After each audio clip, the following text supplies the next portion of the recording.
This program deals with devil worship and satanic beliefs. It contains explicit scenes and descriptions of violent crimes and rituals. Americans are asking, who attacked our country? You have declared subliminal jihad against the United States. Can you tell us why? Everything pertaining to what's happening has never come to the surface.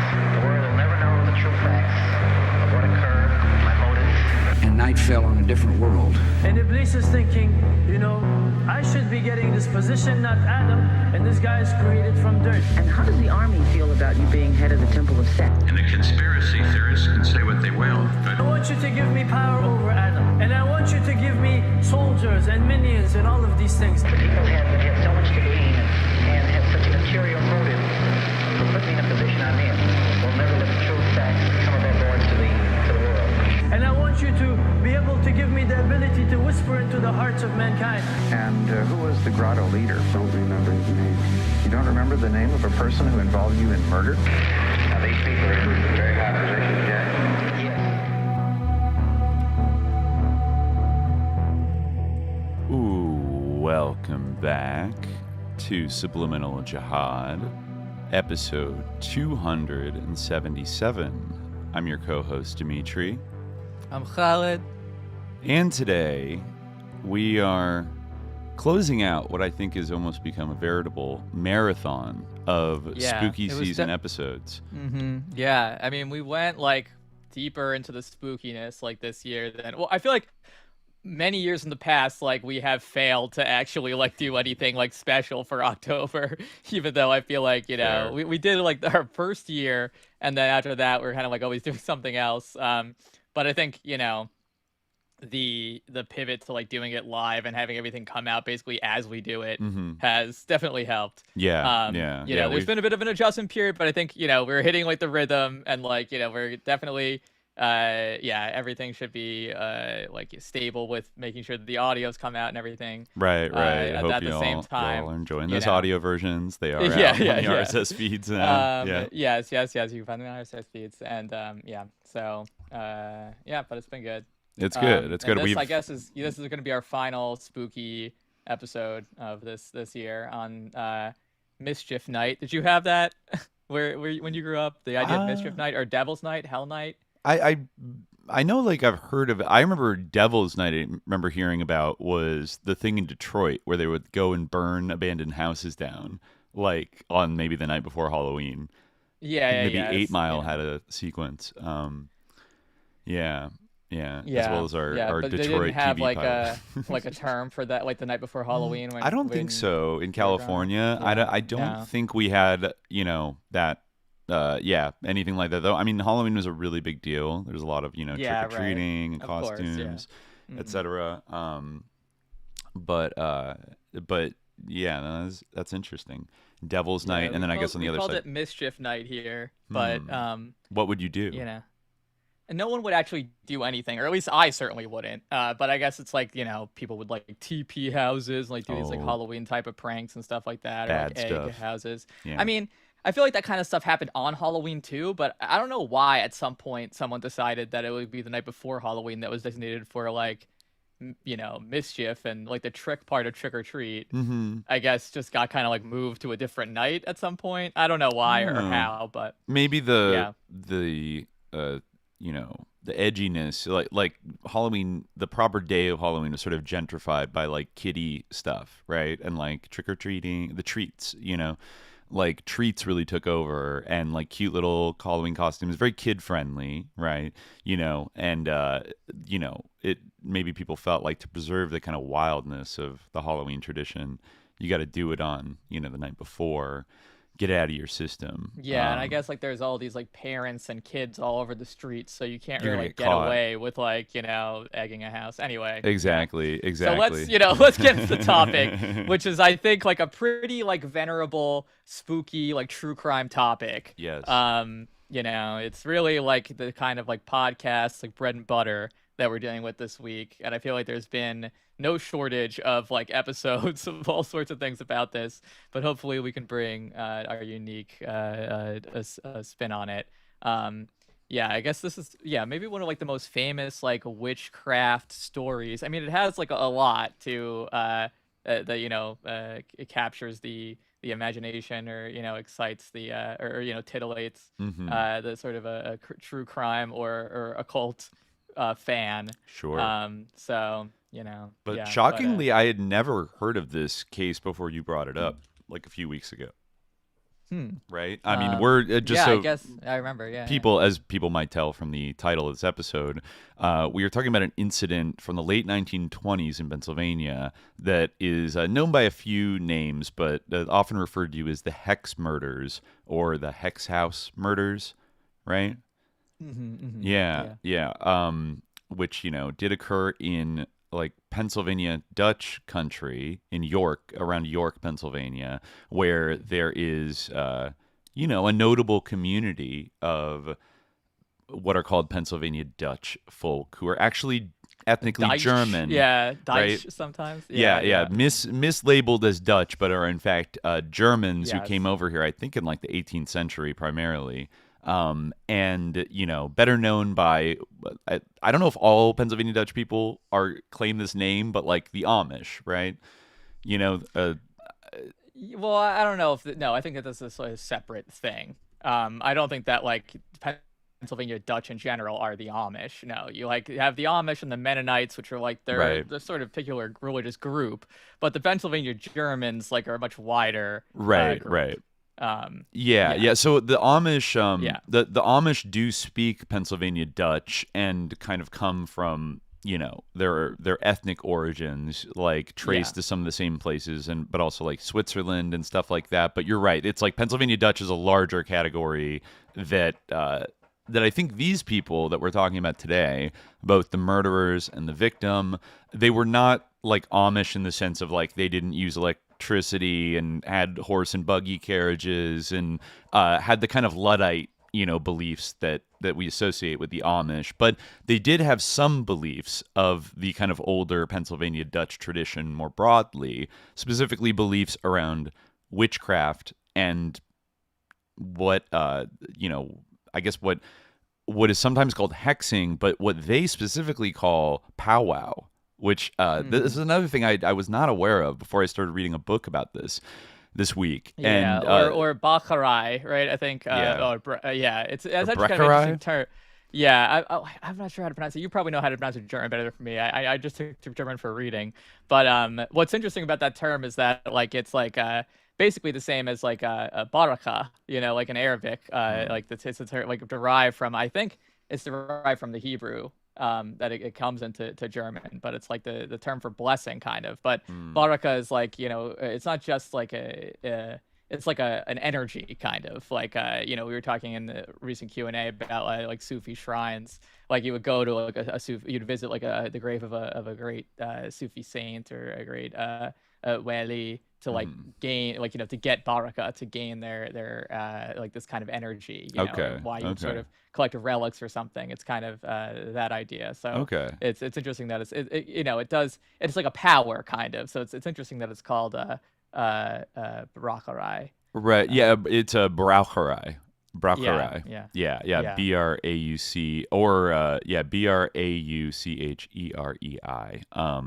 A term for folk magic or folk healing tradition that blends herbal medicine, prayer, and ritual, also known as powwowing, which, of course, as you might suspect, is a loan word from Native Americans. I think most people are aware of that as, like, it's part of American lexicon in general for kind of like a name for a gathering of some kind, like having a powwow. But powwow actually does mean basically like, I think like one who talks with spirits, if I understand. I'm kind of trying to remember. I think a powwow basically is shaman, like a kind of, I'm not sure what the actual like word is. Like I think it might be a Narragansett word if I remember correctly, but like I'm not sure like if it's actually pronounced differently or if it actually is like powwow. But like I think that how it became applied to like the Pennsylvania German practice of like magic and like folk cures and hexing and things like that is, I guess, maybe it was like, like the term Methodism, as we're talking about in our Reason Premium episode, it's like it was pejorative, because of course there's a lot of racism against Native Americans, so this was a term that was like pejoratively applied to these kind of practices that were seen as like, primitive or retrograde in some right. Yeah. But eventually like adopted by the Pennsylvania Dutch exactly, themselves is how they call it. You were correct. It is a Narragansett word stemming from the early 17th century, and it literally translates to he dreams. So basically it was used as basically to mean a shaman or a magician that would do kind of these group sort of ceremonies or rituals where they would, invoke like classic shamanic, invocation of spirits to like heal people from various sicknesses. And then what appears to have happened is when the Pennsylvania Dutch came over and settled in the northeastern U.S., this kind of like it's a little unclear like when exactly they borrowed this from the Native Americans, but there was an older corpus of beliefs from Germany and continental Europe that were around folk magic and things of this nature that people brought with them, and eventually when they continued practicing these things in the American context, they eventually adopted what was perhaps originally a pejorative term for what they were doing as powwow. And like in the early 20th century, when this murder case happens, that's basically like a powwow man or a powwow woman or something like that was somebody that you could go to for like folk magic healing purposes. And it was a pretty old practice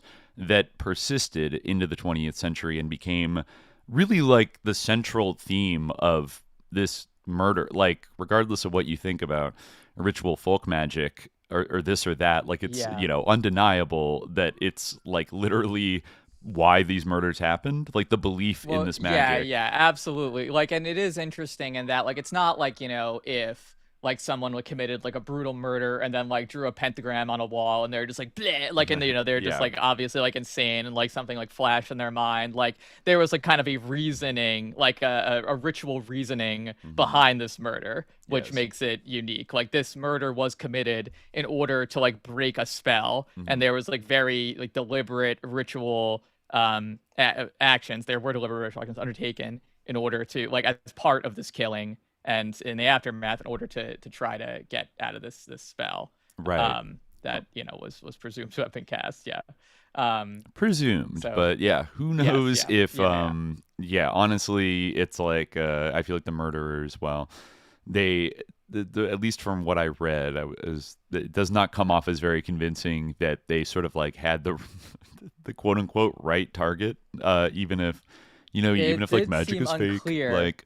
Yeah, it's interesting. Like, it seemed like the power of suggestion might have been at play. Like, it is interesting. I mean, it's like it's maybe worth like giving a little bit of like more context on like the practice of hexing or braucherei and powwowing. And before I do, let me like correct myself a little bit. Apparently, the etymology is like contested. Like the Hebrew like beracha is like one suggestion, but there's also like or I guess the Yiddish, Hebrew by way of Yiddish. But there's also like brauchen, like which is I think trying or using, is another possible etymology for the German term. Like needing or wanting from the High German brauchen, or using from the Old High German gebrauchen, or other possible etymologies. Okay. And that's from Kriebel, who I guess is a pretty prominent scholar of this. You run into his work when you're reading about this quite a bit. So I wanted to. Yeah, this other guy, Patrick J. Donmoyer, is another one. You probably ran into him in your reading too. And he has like done some good scholarship on powwowing, because he like grew up in a family where like this actually was like a practiced a little bit. It's not like so unusual. He says like both my paternal great grandmothers could powwow, but neither would have considered herself to be a powwower in any formal sense of the word. Instead, both were familiar with common ritual cures that would have been known by many housewives of their generation. One of my great-grandmothers taught me a cure for hiccups when I was a child. The other lived on Hill Street in Lebanon, Pennsylvania, just a few houses down from a well-known powwower of the professional variety by the name of Reppert. In the 1930s and 40s, cars and horse-drawn buggies would line the street on a Sunday afternoon when patients would come to see him. My great-grandmother would help out when the patients were too numerous, and she would powwow for those requesting assistance with childhood ailments, especially for liver-grown children. Liver-grown is the English word for the Pennsylvania definition of Igalax, a condition once widely known across many early communities in America and called by a variety of names such as hidebound or gripes. The disorder is one of many culturally defined illnesses that do not readily fit the language of modern biomedicine. Equated with infant colic, this disorder is characterized by abdominal pains and cramps. But yeah, he talks about how his great-grandmother would practice this. But yeah, one of the cures that comes up a lot is the potato wart thing. Did you ever hear about that when you were growing up? No, I don't think so. You never heard? I never associated this as being specifically. I wonder how many of the listeners have heard of this before, because I didn't ever associate this specifically. I knew this was a folk thing, what you might call an quote unquote old wives' tale. Sorry, I know it's not the best term, but the idea that if you put a potato on a wart, you could cure it that way. Interesting. You ever heard that you could get rid of a wart by putting a potato on it? Yeah, well, apparently there's a lot actually more to that than just putting the potato on it. It has to be grown under certain astrological conditions, but this is a big aspect of in fact, this author says hold on, let me find it. Of all the powwow rituals that have been practiced in Pennsylvania up to the present day to restore health and healing, the most common of these are for the removal of warts. Ranging from trifling annoyance to painful excrescence, a wart is one of the most stubborn conditions encountered by the majority of people at least once over the course of a lifetime. Modern conventional medicine can also struggle to permanently prevent the return of warts, even after repeated treatments, some of which are painful and invasive to the patient. The non-invasive rituals used to treat warts among the Pennsylvania Dutch are some of the least complicated of all powwowing procedures in structure. These rituals combine poetic blessings, the use of a common everyday object such as a potato or a penny, and are scheduled according to the phase of the moon. Despite their simplicity, these rituals are perhaps some of the most integrated into aspects of everyday life, with far-reaching implications that overlap domestic, agricultural, and cosmic beliefs. This integration, coupled with a sense of universal accessibility, literally anyone can do it, has ensured the survival of these processes into the present day, despite substantial contrast with conventional biomedicine. As a child, my first exposure to these beliefs was through my grandmother, who explained to me that her grandfather had powwowed away a tenacious wart on her hand when she was a young girl, using nothing more than a potato. The procedure was simple, she recalled. Under the witness of the full moon, he cut the potato in half, rubbed each half on the wart. Then he put the halves back together and buried them beneath the downspout under the eaves of the farmhouse. All the while, he quietly spoke words in Pennsylvania Dutch, a language that my grandmother had never been taught. Within a short while, the wart was completely gone. Interesting. Folks. There's always a lot of folk thing. Even today, there's I remember reading somewhere that folks, no pun intended. That if you put duct tape over a wart, I mean it's not as magical, but if you put a piece of duct tape on top of a wart, it'll make it go away. Yeah, I do not know if that actually works. I heard if you put peanut butter behind your ears, you can cure your hiccups, which doesn't make any sense. No, that but I have doesn't. heard that before. Yeah, well, maybe it works because I guess according to this grandmother, the wart thing worked. I have definitely heard stories like that before, even from people of our generation that they're of a family friend did some kind of folk cure on them that worked. I've heard of it too. Yeah. And it's not to be totally dismissed. But something very interesting that this scholar brings up that I think is worth mentioning, because it does kind of play into the story a little bit, is it's very interesting. It's this kind of gender alternation in terms of the transmission of powwowing, right? And this is what was kind of most interesting about the story. This book, the long occulted friend, or the long hidden friend. The long hidden right? friend, yeah. It's the what is it in German? The long lost friend is one translation also. that Yeah, they use some a people say lot. the long lost friend, Yeah. but I think the German term is closer to like hidden. Okay. It's like Gebrogen or something. Yeah, Verborgen. Okay. Der lang verborgene Freund is so pretty much very similar in how it sounds. But yeah, Verborgene, I think that is more like hidden or secreted than lost. But I guess, Okay. it like maybe sounds more natural in English to say the long lost friend. But yeah, so that's maybe like the censor. But yeah, I think it's kind of like occult knowledge, so it kind of makes sense that it would have that connotation of secret or hidden as well. But yeah, so a lot of this story will sort of revolve around that book. That book is very important, kind of as like the spell book that's going to factor into it. But it's interesting because powwowing traditionally was something that was like transmitted orally, and there's actually a little bit of like a taboo or like an aversion to transmitting it in writing. This is what the scholar says. Again, kind of going off of his grandmother talking how she treated liver-grown illnesses. He writes, customarily, powwowing is learned by word of mouth as part of an oral tradition that is memorized, consisting of prayers, gestures, and ritual procedures. Some rituals are for specific illnesses, while others are part of a more comprehensive approach to bless and bring balance to the whole human body. The oral tradition comprises perhaps the single most comprehensive cultural repository for ritual experience, and yet is guarded by protocol, which determines the manner and frequency of how that information can be transmitted. There tends to be a strong admonition against putting such memorized content into written form, except for personal reference.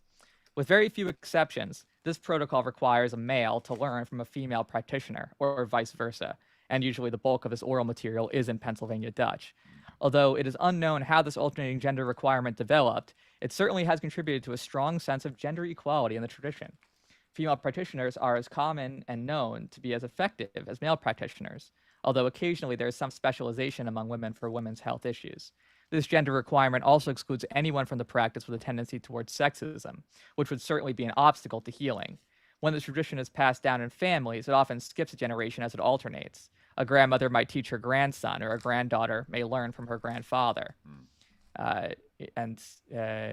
Sometimes he talks about there's some cases of exceptions, but in keeping with traditional format, powwow is typically taught only under the condition that it be learned by a person who intends to earnestly use it to help other people, and not for the purpose of personal edification, curiosity, or intellectual and academic interests, especially if this were to lead to public scrutiny or publication of sensitive materials. Interesting. Even such noble causes as historic or cultural preservation can be highly controversial if performed in a way that compromises a culture's values, and such efforts must be done with the utmost respect and ethical considerations. As with any traditional practice, powwow cannot be separated from the communities that it sustains, and therefore any efforts to engage or encounter the tradition as an outsider should begin by establishing meaningful connections with the community.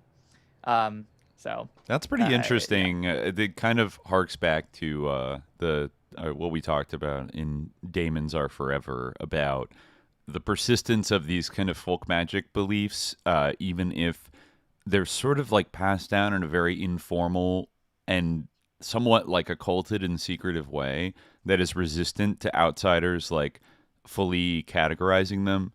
There's often this sense of protecting like I don't know, like this kind of secret knowledge and passing it along to like people you're very close to, and like not writing, like somehow like writing it down too much or like talking openly too much about it would disrupt it in some way, and like you need to like keep doing it even if you're kind of under the aegis of a religion that doesn't explicitly condone folk magic, like pretty much most strains of Christianity, right? Like, well, it seems like in the like sort of context of like Pennsylvania Dutch, like Christian like practice, like these are like, this is like very much like a Christian thing. Like all of the like, prayers and like, magic words and like formulae are all like steeped in like Christianity, and right.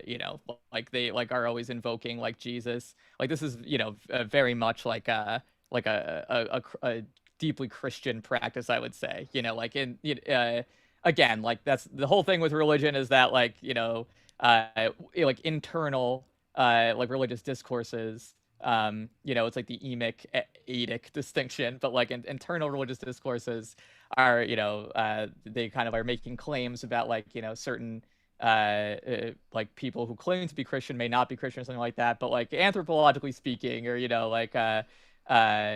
you don't have a dog in that fight, then you kind of have to consider this as being Christianity, or being Christian. Right. I don't think these people thought of what they were doing as being like in contrast to their Christian beliefs. In fact, they saw it as kind of like complementary, and like you said, I mean, even the admonition that like you can only use it for specific things because it's morally wrong to use it for nefarious like for greed purposes or to hurt somebody, like that still is broadly within the Christian ethic that like you could sort of interface with like these forces and these energies and stuff, as long as you're doing like things that Jesus wouldn't disapprove of, like healing the sick. I mean, though I'm sure like some Christians would be like, well, that's witchcraft. Like, no. Like, only Jesus can heal the sick. Like, you can't do that.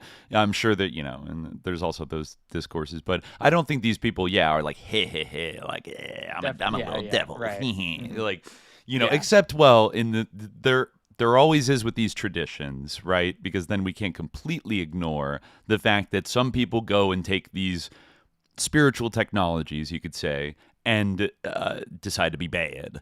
Like, I mean, it happens everywhere, right? Like there's always, and it's usually like a marginal taboo thing that is, often like feared and looked down upon by like the broader community, right? But I think what we see in this case is definitely people think there's been malicious hexing going on and like malicious use of powwow, and that there have been curses, placed on them. And this is a pretty widespread belief. I forget the name of like the sort of I don't know, kind of crest or like symbols that people would put outside of their barns in Pennsylvania Dutch country that were effectively meant as like prophylactics to ward off bad hexes and curses. Like it is kind of a defensive measure against anybody cursing them.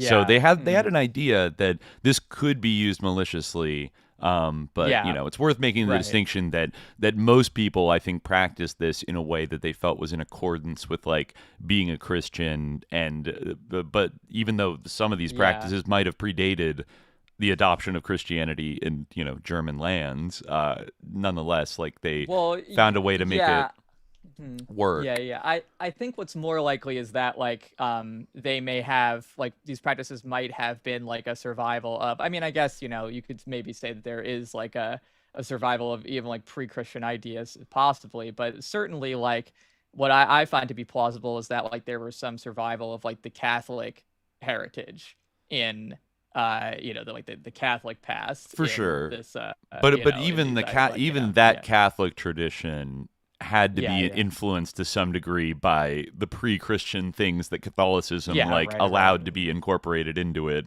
and kind of, oh, this is actually a shrine to a saint. Like, it's not just a spooky well with fairies in it, like that you can pray at. Like, they kind of, like sort of made a way to like legitimize some of these beliefs and like incorporate it into the belief structure of the overall like Catholic faith. And I think you're right, though, that it probably, some of these things did persist. Also, like we talked about in the Cock Lane Ghost, there was that anxiety in England around believing in things like ghosts and hauntings were like some kind of hangover from the Catholic past, or kind of a signal that could, like, the Catholic mindset was like on the upswing again, as opposed to the pure light of like Protestant reason, and blah blah blah. No, and I think that sorry to cut you off, but I think that is like, in terms of like the question of like, okay, well, but did like the the religious authorities, like did like people in like did your like pastor or whatever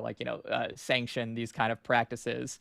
Like, I mean, it's kind of an interesting question, like where the authority is located. I mean, there certainly were some, especially at the time of this murder, there definitely was like kind of a sense of like, very similar to the Cock Lane Ghost in some ways, a sense of like embarrassment about like these practices, and like a desire to kind of like disown that, and especially in the aftermath of the murder, like sort like it sort of intensified that stigma. But to like to give like, and I also wanted to say that like in terms of the connection with Damon's Are Forever, our discussion of that, I think that yeah, like another element of it is, as we were kind of talking about just now, like there's this question of like, okay, like trying to trace the origin of these things, which like sometimes can be like kind of like a fruitless like endeavor, but also like something.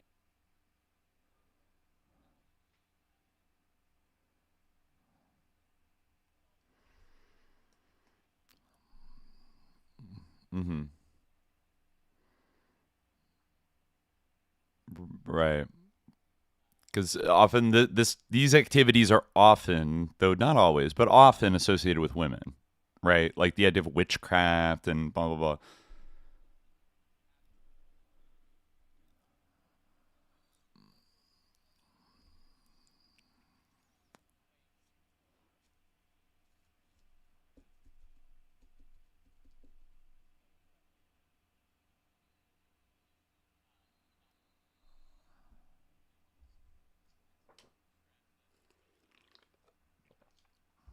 Just in terms of the perception, yeah,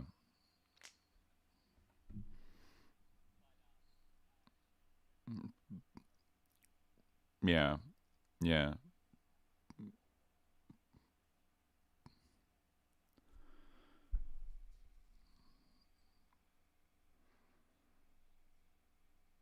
Mm-hmm.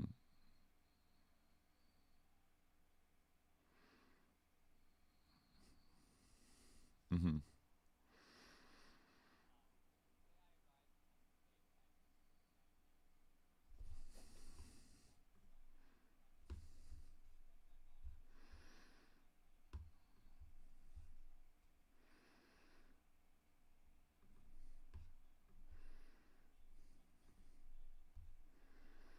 Out from the house over the threshold into the streets, Jesus, like little cross, Mary, little cross, Joseph, little cross, the holy three kings, Caspar, Melchior, and Balthazar are my travel companions. The heavens are my hat and the earth is my shoes. These six holy persons accompany me and are all that are in my house.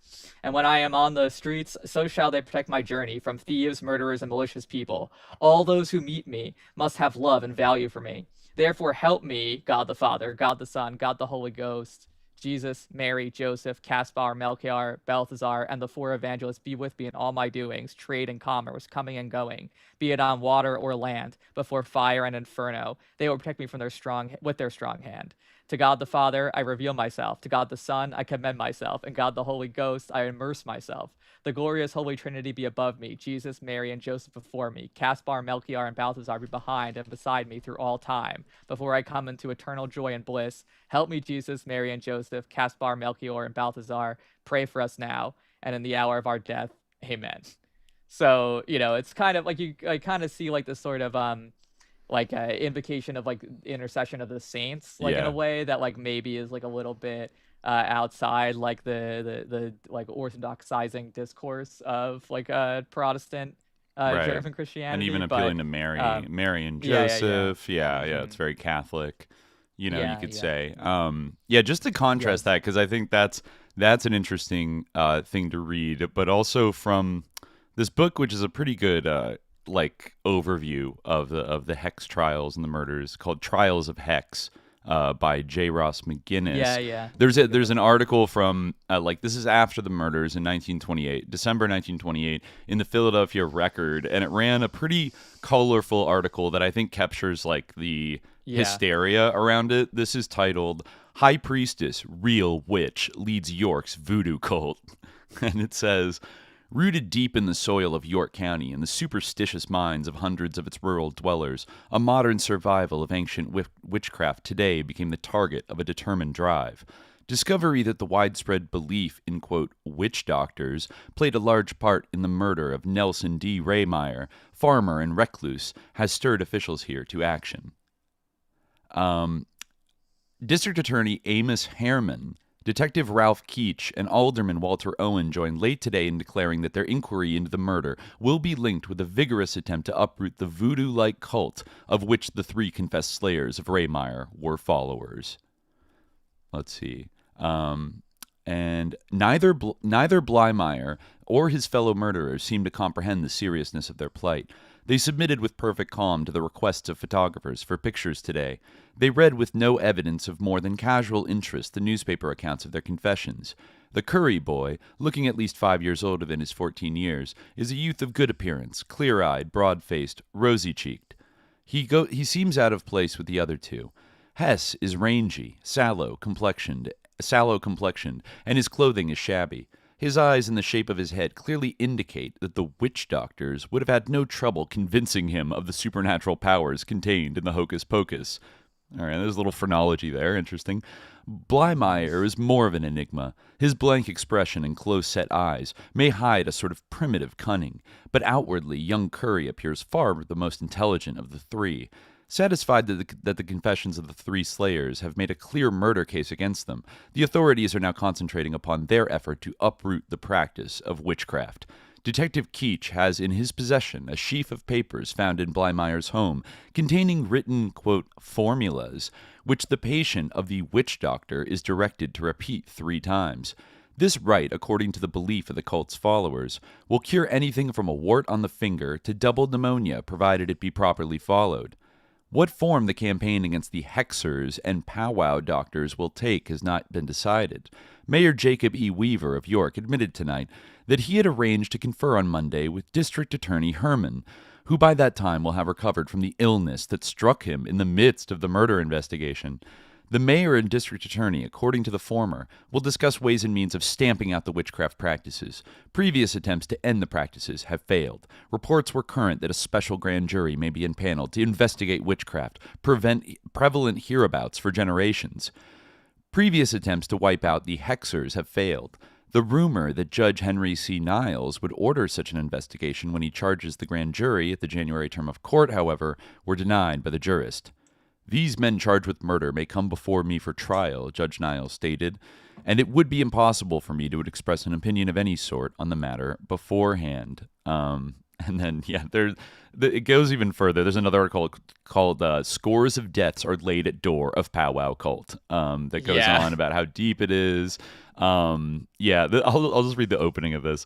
Powwow healing, deeply rooted in the everyday lives of natives of this section for centuries, has caused the death of at least 5 small children here within the last 2 years, County Coroner Dr. L.V. Zeck revealed this afternoon. Without ever having had the slightest bit of medical attention, these babies died, according to the coroner.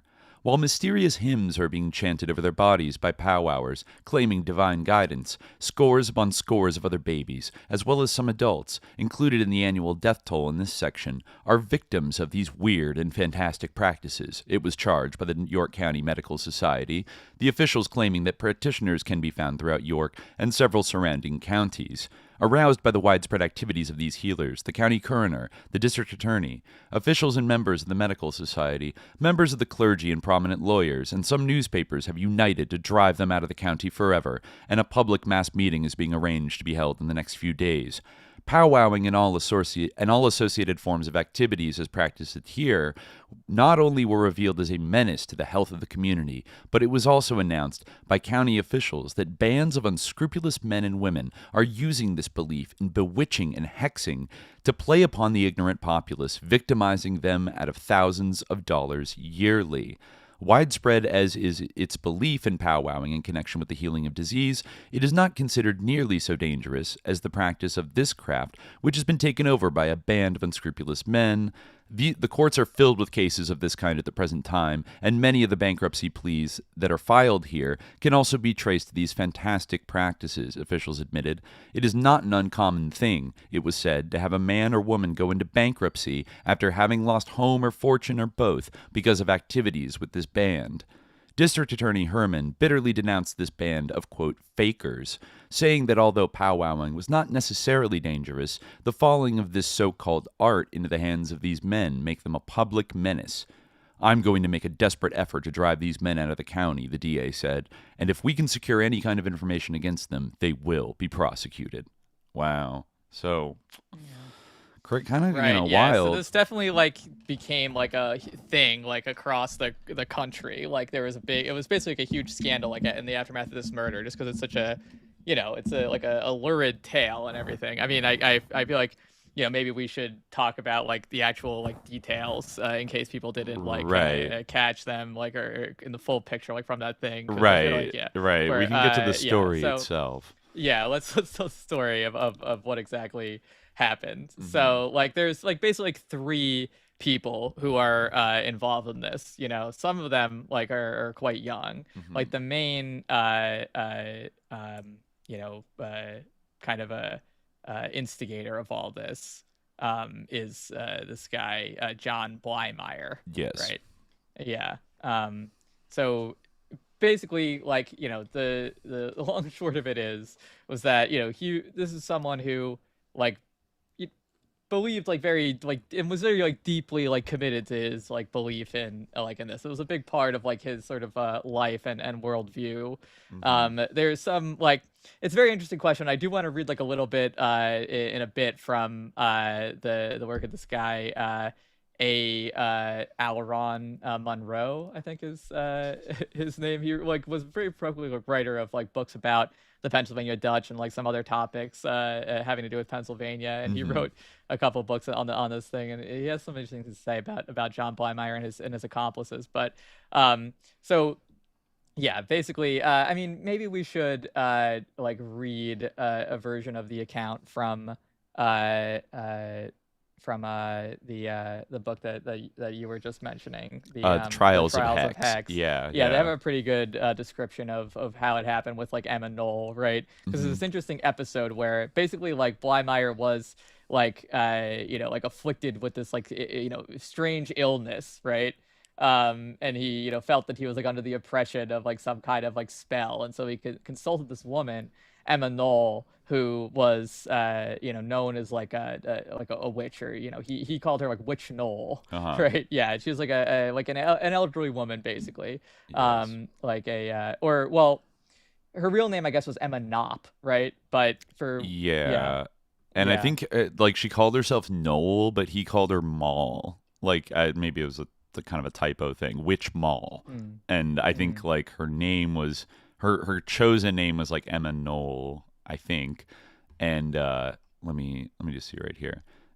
Yeah, Emma Knoll was the name she went by. Oh yeah, Witch Knoll. Anyways, yeah, she was like an old powwow woman basically. That John goes to. Yeah, maybe I'll read just a little bit from the "My Name Is Blymeyer" chapter, because it walks through pretty quickly like what happened and who John Blymeyer was. And it is interesting also, I'll just throw this out right now to like chew on, that it's interesting that this happens like right on the, like less than a year before the Great Depression hits and like the stock market crash. Because there's a lot of talk about like people putting hexes on people's farms and driving them into bankruptcy and that kind of thing. Like economic failure being tied to somebody must be hexing me. When, actually maybe it was kind of the, like, this is a crazy time in the American economy. And I wonder if things were kind of like spiraling a little bit, like leading up to the huge crash in, what was it, September 1929, where everybody kind of lost everything. But anyways, just something to keep in mind. Anyways, McGinnis writes here, the year was 1928. For most people, it was a pretty good year. The Kellogg Peace Pact, by the way, Kellogg, had been signed in Paris. The country was still basking in the afterglow of Charles Lindbergh's transatlantic flight, and the economy was moving forward to an unprecedented level of prosperity. Unfortunately, here and there, some folks were not participating in the general mood of optimism and goodwill. For John Blymeyer, 1928 was not a good year. For as long as he could remember, the years had not been good. His wife had left him, 2 of his 3 children had died, he had great difficulty in staying regularly employed, and he wandered aimlessly about the streets of York and the surrounding countryside, with the witches he imagined always in pursuit. John boasted that he possessed, quote, great powers in witchcraft, that these powers were shared by 3 generations of his family, and that he had inherited these so-called powers from his father, Emmanuel. Interesting, that cuts against the like gender crossing transmission. But anyways, Emmanuel, his father, made the claim shortly after the murder that the family was, quote, gifted in powwowism. John's grandfather, Andrew, was a powwower who had passed the powers to his son, Emmanuel, After the murder, Emanuel made the statement that John was a most potent practitioner and that he believed John would find a way out of his troubles. Neither John's mother nor his father appeared to be greatly disturbed by their son's difficulties. John lived in a dingy room on the third floor of a house at the corner of Pine and Chestnut Street in the city. There he did much of his own cooking on a rusty coal stove. The room was mostly bare of furniture. When Detective Ralph W. Keach of the District Attorney's Office examined Bleymeyer's room after the murder, he found a note indicating that John had been born Christmas Eve, 1895. Also, there were notes found that John had made about the long-lost friend book and, this is interesting, the 6th and 7th book of Moses, as well as a prescription for alleviating pain in John's barely legible handwriting and signed by John at the end. These are two, pretty popular occult books at the time. The Long Lost Friend was, extremely popular. Right. And, it plays a role, in all this, yeah. Well, but also, do you notice there? I was a little surprised to find out that there was a very popular grimoire book from, I guess the 18th century that made its way over here called the 6th and 7th Book of Moses. Given what Gen Alpha and young Gen Z have been yelling just mindlessly yelling as a meme for the last year. Oh, I didn't even 6, think 7, about that. bruh, 6, right, 7. yeah, I guess they're casting spells. They don't even know it. I think the point is that you can see that those numbers are next to each other. Okay. In the number line is the number I mean, just nonsensical rap song that everyone gets mind controlled and to be 6, 7, 6, 7, 6, 7. I don't know. It's just a little. It's a synchronicity. I don't know.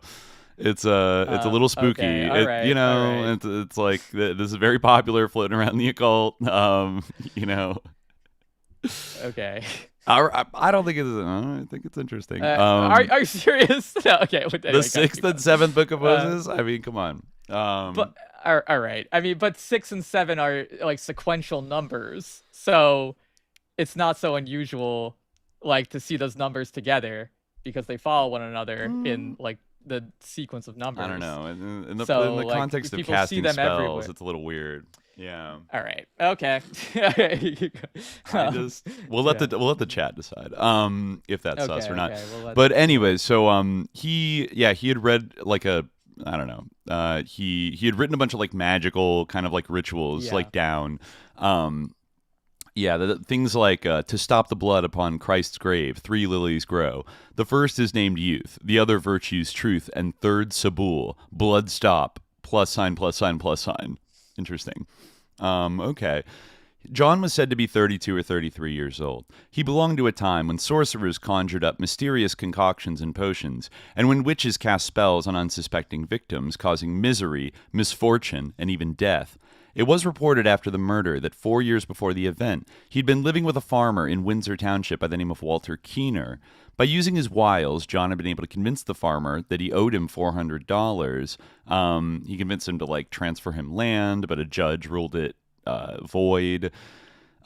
So let's see, blah blah blah. John's father Emanuel couldn't read or write. Anyways, I think a better way to get into actually what happened might be to recount his testimony at the trial, because this is kind of what I'm getting at, what actually led up to this killing and what happened, and this is a kind of a succinct way of going about it. Right. Yeah. So go for it. so this is from his trial, right? So he's on the stand, and this is his testimony. So he's asked, John, how old are you? He replied promptly, but in a low tone of voice, 33. You have to talk louder, John, said his attorney. 33. No, the jury can't hear you. 33. How many brothers and sisters have you? Bleimer counted over his fingers, replying directly, 4 sisters and 2 brothers. All living? All except one. Know what she died of? John moved his hands, bringing one of them across his forehead. Sick in the head, he replied. For the past 10 years, how have you been feeling? I couldn't rest or sleep. I couldn't talk. John's fingers seemed to be a part of his manner in directing his speech, and he had them moving quite freely during the time he was on the stand. When he spoke of being unable to talk, his fingers moved up to his mouth. What caused you to feel that way, John? I was bewitched. This question was felt by the defense counsel to be the big point of the case. John replied in a manner that betrayed no emotion. He showed no more concern over that remark than if he had been holding a conversation about the weather. Did you see any doctors? Yes, Dr. Lenhart. in parentheses, a reputed powwow doctor. No, I mean real doctors. Any real doctors? The defendant named half a dozen or more doctors in York, whom he said he had consulted. Were you ever treated in the York hospital? Yes, sir. Did you feel this way when you were living with your wife? Yes, sir. What did the doctors say was the matter with you? You mean the medical doctors? Well, they said I had a nervous disease. They said I had melancholia.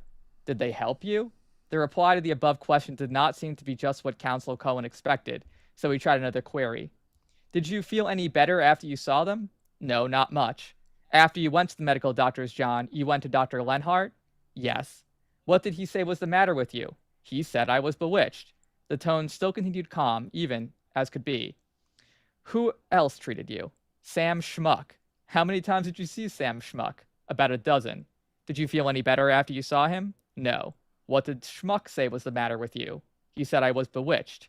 How many times did you see Miss Knoll? Mrs. Knoll, said to be the Marietta quote-unquote witch, is said to be in her 90s and to have wielded much influence over Blymeyer. Oh, quite a few times, he answered. What did she tell you was the matter with you? She said I was bewitched. What did you say to her when you first saw her? She asked me first how I felt, and I said that's why I came here to ask how I felt. Interesting. Then she told me that somebody was keeping my rest from me, that I couldn't sleep or eat, and was pining away. And you believed you were pining away? Yes, sir. You believed you were dying? Yes, sir, I was. Did Mrs. Knoll tell you who had bewitched you? Yes, she said a gentleman down in the country. She said, Rehmeyer. And I said, which Rehmeyer? And she said, Nelson Rehmeyer. So, continuing on. Now, this is from Monroe's book, Ammon Monroe Jr. Now the trend of questioning changed, and Cohen asked how Mrs. Knoll operated in her discovery of who had him bewitched. Blymeyer had spoken of $1 bill, so Cohen produced a blank note, which he handed to John, telling him to indicate the way Mrs. Knoll did. Blymeyer took the note and placed it on the palm of his left hand and looked up. She put it on my hand this way, he said. Then she said some words and took it off, and I looked down, and in my hand, I could see Nelson Rehmeyer.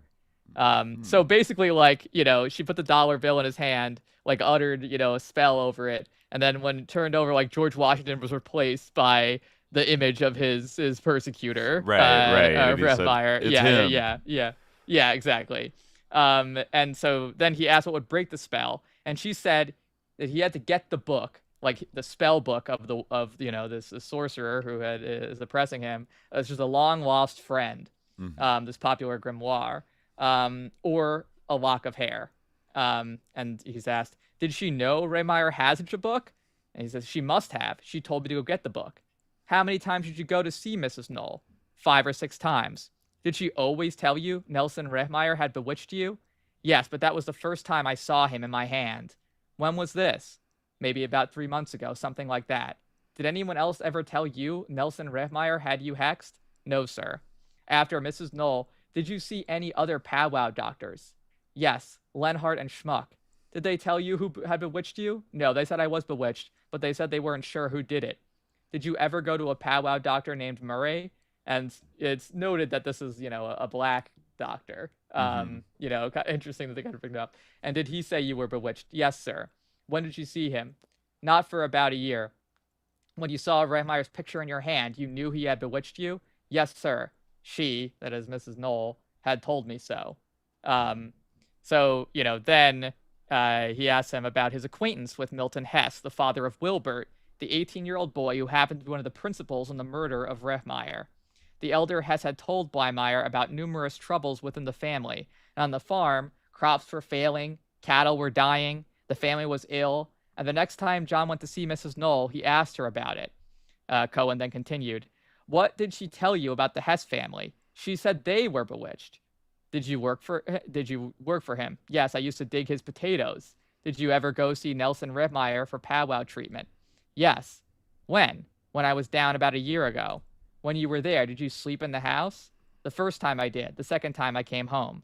Now, John, I want you to come down to the time just before all this happened and tell us how you decided to go to Rehmeyer's house and for what purpose.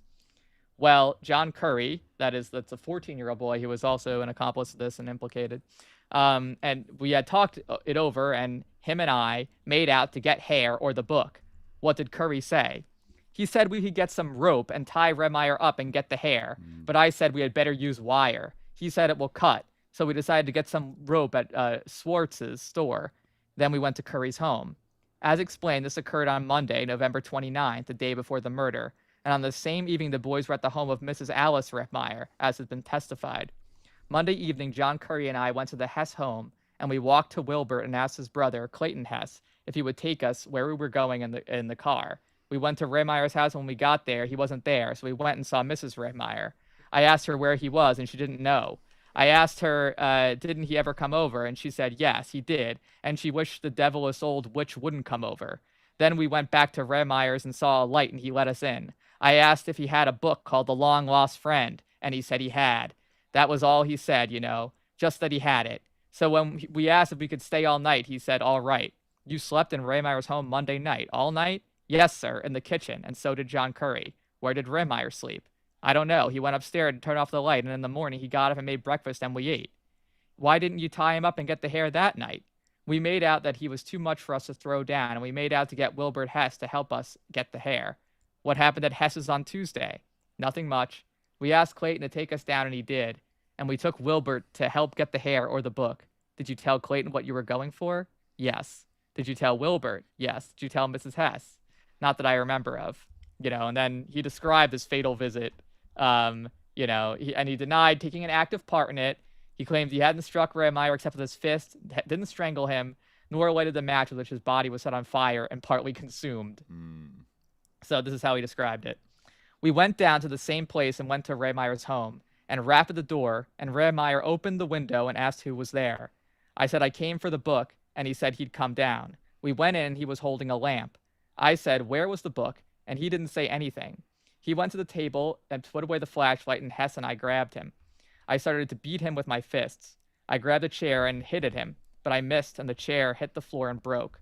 We got him down, and he said to let him up, and he'd get the book.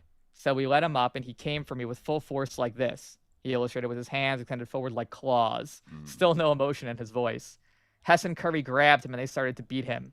Then Curry gets a block of wood and hits Redmeyer with it twice. Curry dropped the wood and walked around Redmeyer and kicked him in the stomach. Was there any blood? Inquired his attorney. Yes, sir, when Curry hit him. How did the blood make you feel? The blood made me feel sick. How did you feel? Well, sick, like I wanted to vomit, Here, John's recollections make him again make several motions with his hands, an expression on his face that indicated a sickening feeling. What happened then? Curry grabbed the lamp and went upstairs, and Hess behind him, and I went too. Why did you go? To look for the book. Then followed a description of the scene upstairs, as he told how Curry and Hess had found money on a dresser and how they pocketed it. Didn't you say anything to them about taking the money? I told them they oughtn't to do that. So, yeah, after returning from the upstairs and going to the place where Redmeyer lay, Curry is said to have tied a rope around Redmeyer's neck. Blymeyer said he poured water around the body because someone has mentioned fingerprints. Later on in his testimony, he had declared that he did not know what was meant by fingerprints. Well, go on, John. Hesse got the tick off the bed and put it on Redmeyer. Then Curry takes the lamp, pours oil on the mattress, and he asks me if I have got a match, and I say, no, I don't smoke, and I haven't got no matches. So then John finds a match, and he struck it and threw it down when we went out. He went first, then Curry, and then me. We all started running across the field because I thought I saw someone standing in the road, but Curry said it was just a shadow. Yeah. So that's basically the story of the murder. Yeah. Right. Kind of like a clumsy murder. Like they really didn't need to kill this guy, right? Well, I guess from their perspective, they did. Well, I mean... Well, I guess maybe not from what Mrs. Knoll advised them. Right. She didn't say, like, you have to go kill this guy. It was yeah. like, cut some of his hair off and then take the book and then go and bury that, like, behind your barn. Yeah. That's, I think, and then it kind of, like, devolves once they get there. Like, it's very odd. Like, they just kind of start beating him up, and then it just, like, keeps kind of escalating until they like eventually kind of beat him to death and like strangle him. And then they're like, oh, fuck. Oh, I guess we killed him. I guess they can't find the book, right? Like they never find the book. No, they don't. Well, Blymeyer admitted that Redmeyer had taken some object from his pocket during the fight and he handed it to Curry, but he said the object might have been the long lost friend, which Mrs. Knoll had told him to burn. So I don't know. I mean, they might have like burned it, or yeah. But that sounds like he's being sneaky about it. Like he didn't go like, Maybe, guys, I yeah. found the book. Let's stop beating him to death. Like Yeah, and, yeah, And they did. I true, think they yeah. didn't. They also like didn't explain to him when they like jumped on him like what they were after. Like he was very confused. I think one source said like he fought against. He was a big guy and he fought against them with like the vigor of the that he would use against like common thieves that broke into his house. Of just like these guys are like just trying to kill me. Like what the fuck. And if they had explained like we just want to cut your hair and we want this book for powwow purposes, like he maybe could have given it to just let them take the hair. But I mean, in a lot of ways, these guys don't seem like, on one level, like the sharpest tools in the shed. Well, I mean, that was kind of the argument that they like had, like that they were like, in the parlance of the time, like they were like weak-minded. I mean, Blymeyer himself like had been like in a hospital like for the insane, Right. like in Harrisburg for a little while. So like there is this idea that like he might have been mentally ill, and that these boys also were like kind of, like first of all they were young. One of them was like 15, right? Yeah, one was 14. Okay, And the other was 18. 14, yeah. So yeah, they really, were fairly young. Maybe less by the standards of the time than they might seem to us today. But still, on top of that, they often said that they were kind of,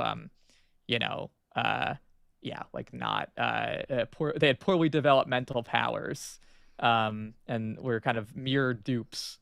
Although it is kind of odd to light someone on fire.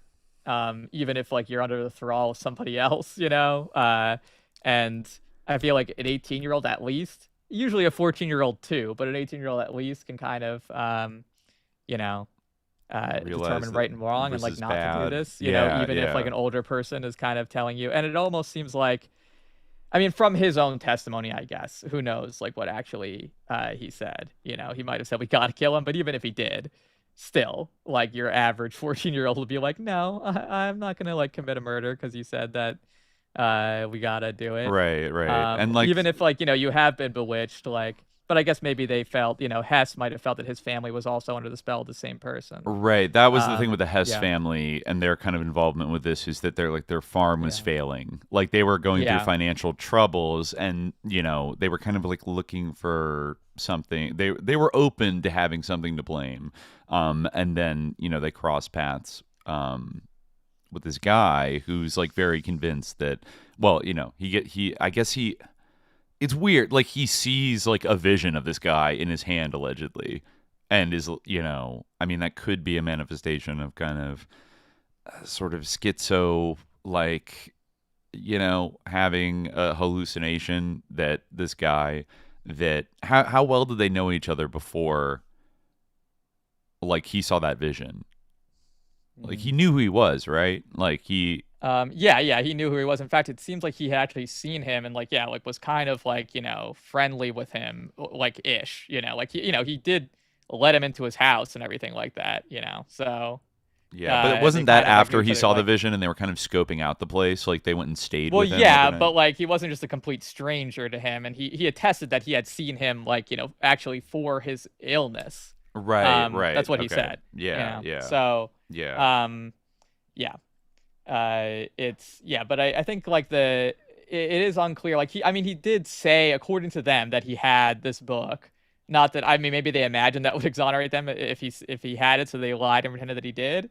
But I mean, it is possible that he did have it, because it seems like he was actually like a practitioner of this, and this was a popular book. It was a very popular book. It is also very interesting that like I assume it is true that I mean, I guess maybe I shouldn't assume that it is true.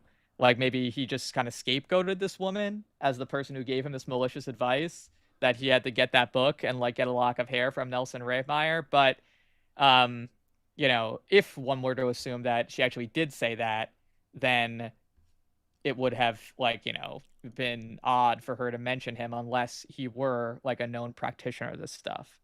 Right. So like she kind of was aware of him.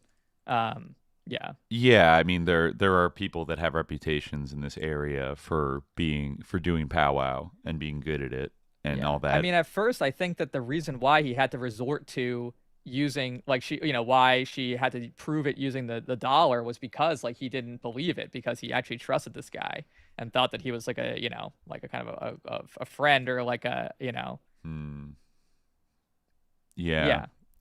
So Yeah. they kind of like knew each other pretty well and like he trusted him in some way. So that's kind of Yeah. It's the book at Trials of X does say that that Rehmeyer like did have a copy of Long Lost Friend, which like it isn't surprising at all because this was like a huge hit, and it was it was published in German, but it was pretty popular among the Pennsylvania Dutch like community, written by this guy Johann Georg Hohmann, who was a powwower, who basically published this book, which is a collection of folk remedies, so it's kind of like an encyclopedia for all kinds of, like folk magic. It says, some of they would use Bible verses, Albertus Magnus's Egyptian Secrets, sometimes the 6th and 7th books of Moses, but Long Hidden Friend was like the kind of the bestseller, like the one people went to the most. Yeah, it's actually like kind of interesting, like the story around this book. Yeah, it was really popular, and it also became popular among like not only like practitioners of like braucherei or powwow, but also like hoodoo practitioners. I was gonna bring that up. Setting aside the etymology of 6th and 7th aside, that is a really interesting thing about the 6th and 7th books of Moses. Just like looking over the Wikipedia here, that it was after Long Lost Friend or Long Hidden Friend was published in 1820. That was a little popular. It says, while versions of the 6th and 7th books were likely passed around German immigrant communities from the late 18th century, the 1849 Leipzig copy was followed by a New York printing in German in 1865 and an English translation in 1880. The growth of inexpensive paperback publication in the 19th century, like those of Chicago occult publisher L.W. de Lawrence, helped the work gain popularity outside German communities. And I think somebody in the chat was saying L.W. de Lawrence, sus alert with that guy. Like, interesting, Chicago occult turn of the century. But the African American thing is interesting. It says here the boom in inexpensive publishing and interest in spiritualism helped the work gain popularity in the African American population of the U.S. and from there the Anglophone parts of the Caribbean. From 1936 through 1972, the folklorist Harry Middleton Hyatt, who we talked about in the Crossroads episode, right, interviewed 1,600 African-American Christian root doctors and home practitioners of hoodoo, and many of them made reference to using this book and other seal-bearing grimoires of the era, such as the Key of Solomon. When Hyatt asked his informants where such books were purchased, he was told they could be had by mail order from hoodoo suppliers in Chicago, Memphis, and Baltimore. In the West Indies, the book became one of the central texts of Jamaican Obeah and was counted among the founding works of the Zion Revivalist Christian movement and the Rastafari movement in the early 20th century. And here's an interesting paragraph. In early 20th century British West Africa and Liberia, the 6th and 7th books were adopted widely. It served as a source for Christian magic, both by West African spiritualist Christian cults and, quote, assimilated Africans. In colonial Gold Coast and Nigeria, it was seen as a Western form of magic that might be used by educated Africans seeking access to Britain or its power, much like Masonic ritual or Rosicrucianism. The Nigerian press in the 1920s regularly featured advertisements for copies of the 6th and 7th books, etc. It was also influential in Christian occult movements in Anglophone West Africa, and West African religious movements which blended Christianity and traditional magic made use of the work.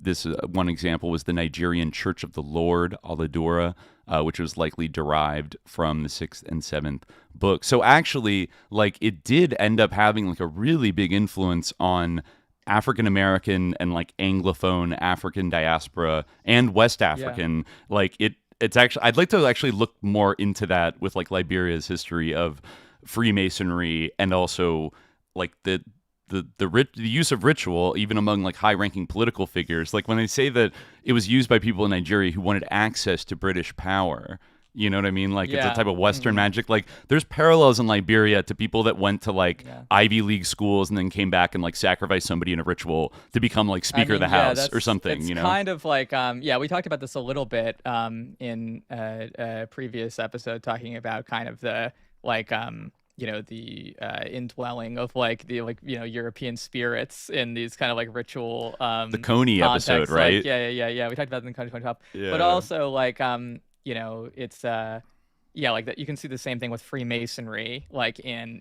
outside Europe and outside the United States, like in the Arab world in particular. There was like a surge of interest in Freemasonry among like Arab intellectuals, like in the 19th and early 20th century, because it was thought like, okay, well, this is like a European thing, like this, or that was like kind of one of the reasons.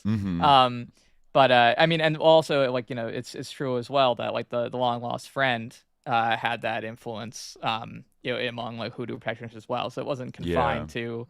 It was really like one of the most popular books of its kind, right? So it wouldn't be so unusual for someone interested in this, like in an area where like he says like, which I personally think this is probably true, that he did see like 3 powwow practitioners that he was able to access like pretty easily, and who were like willing to give him a prescription on this.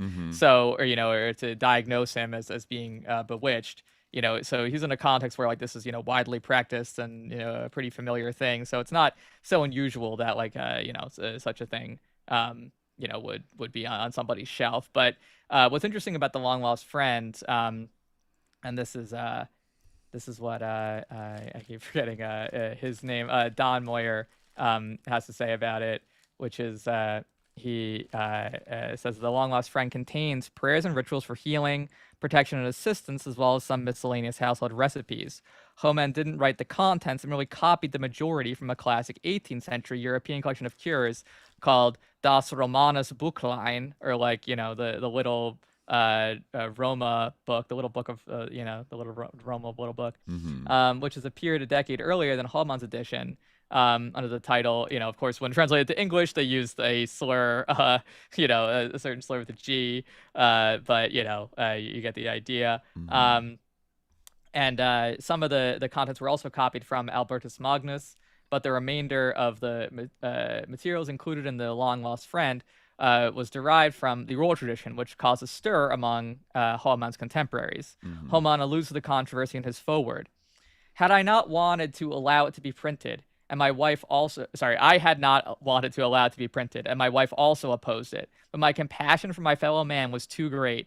I ask thee once again, friend, male or female, is it not at present an eternal praise for me that I have permitted such books to be printed?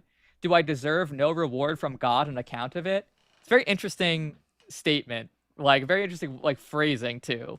Like it does kind of like, if you read it in the context of what Don Moyer was saying earlier about like this sort of like alternating gender transmission of this, it is kind of interesting the way he like specifies like, male or female, right? And that's the other thing. I forgot to mention this when we were talking earlier about the relation with some of what David Gordon White brought up in the book we were recently discussing by him, Demons Are Forever. Like, he talks about like kind of the difference in sort of like a gendered traditions, and like in some ways like it is true, like the like literate tradition, especially like in the past when literacy was more limited, it wasn't only limited by like sort of class, it was also like limited by gender a lot of the time, right? Like women were like traditions among like women are more likely to be like transmitted orally, right? Because like the sort of literary traditions, when they were more exclusive, were like also more male, more patriarchal, right? Yeah. So, so it is interesting that this was kind of this controversy that he kind of violated this aversion to the written publication of this, and how he framed this in this way of like, I ask you like male or female, right? Do I deserve no reward from God on account of allowing this book to be printed, right? Kind of he's saying like now, like I've kind of like brought this out of this like chain of accessibility, right? I've made it accessible to anybody, right, like through reading this book, right? Oh, I see. He said, do I not deserve a reward for doing so?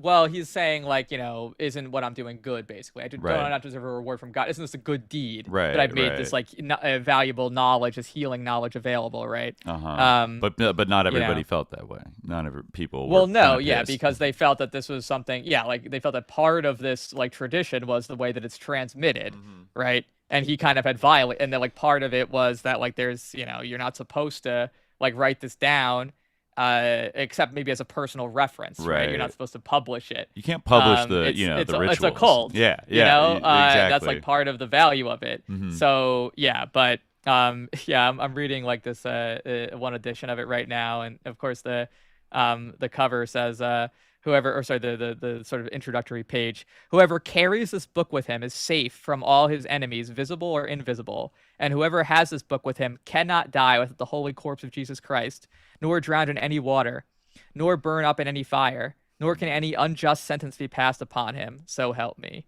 Right, so it's very interesting. The book itself kind of has this power, yeah. And the not being able to be set on fire, that was something that spooked people out about this, about the murder and like the attempt to set the body on fire, but then like the fire sort of went out, and people thought that had to do with his powwow powers, like to some degree, right? Although I guess he was able to be killed, which the book kind of promises that you won't be. An unjust sentence was passed upon him in a way. By other definitely. people. Yeah. Yes. So, almost like a loophole, It's like, yeah. You won't be. And it starts off with like a testimony of all the sort of healing that he's performed, right? Like Henry Jorger residing at Reading. Reading, brought to me a boy who suffered extreme pain caused by a wheal in the eye in the year 1814. In a little more than 24 hours, I, with the help of God, have healed him. John Bayer, son of Jacob Bayer, now living near Reading, had an ulcer on his leg, which gave him great pain. I attended him, and in a short time the leg was well. This was in the year 1818. So he just kind of like delineates all the pain that he's been able to heal using this book. Here are just some examples of like the remedies inside. Like a good remedy for worms to be used for men as well as for cattle. Mary, God's mother, traversed the land, holding 3 worms close in her hand. One was white, the other was black, the third was red. This must be repeated 3 times, at the same time stroking the person or animal with the hand. And at the end of each application, strike the back of the person or the animal, to wit, at the first application once, at the second application twice, and the third application 3 times. And then set the worms a certain time, but not less than 3 minutes. And that gets rid of what, tapeworms, ringworms, or something like that. Yeah. I guess tapeworms. Maybe other types of worms. I'm not an expert at ringworm. Maybe I don't know. There's different types I of guess worms. that would happen back then. A good remedy for the wildfire. Wildfire and the dragon flew over a wagon. The wildfire abated and the dragon skated. Okay. Yeah, to destroy warts, roast chicken feet and rub the warts with them, then bury them under the eaves. Similar to the potato method, but involving chicken feet, I guess. So a lot of them are kind of these little. This is a nice one. God has created all things, and they were good. Thou only, serpent, art damned. Cursed be thou and thy sting. Zing, zing, zing. That's a way to cure the bite of a snake. Oh. Yeah. So. You can see, a couple of the applications of this. He gives an example of a talisman that you can use. Ut nemo insense tad descendere nemo, ad precedenti spectator mantica tergo. The best argument is to try it. This is what a hermit wrote in the paper. That no one in sense holds, no one descends. Is that again, my Latin's pretty rusty, but or let me to see this what is tergo? Do you remember? Oh no, I don't remember tergo. To cleanse. Oh, okay. Yeah, I see. That's a tergo. It's not the infinitive, though, is it? Yeah. So. Interesting. I guess maybe it's I cleanse, or is this maybe an ablative? Anyway, I won't try to decode this now. Yeah. So those are some examples. But yeah, so it it did cause a controversy that he published this, because some of this comes from the oral tradition. But just to conclude here, this is some of what he speculates. It's kind of interesting. In Holman's introduction, amongst a series of testimonials in the efficacy of ritual process dated 1812 to 1819, Holman's wife Katharina is mentioned as a petitioner in the earliest instance listed of Holman's witnessing esoteric healing. Right, so the first example that he gives is of his wife healing somebody with using this book, right? So yeah, I mean, maybe I can actually even read the example from his list. Okay.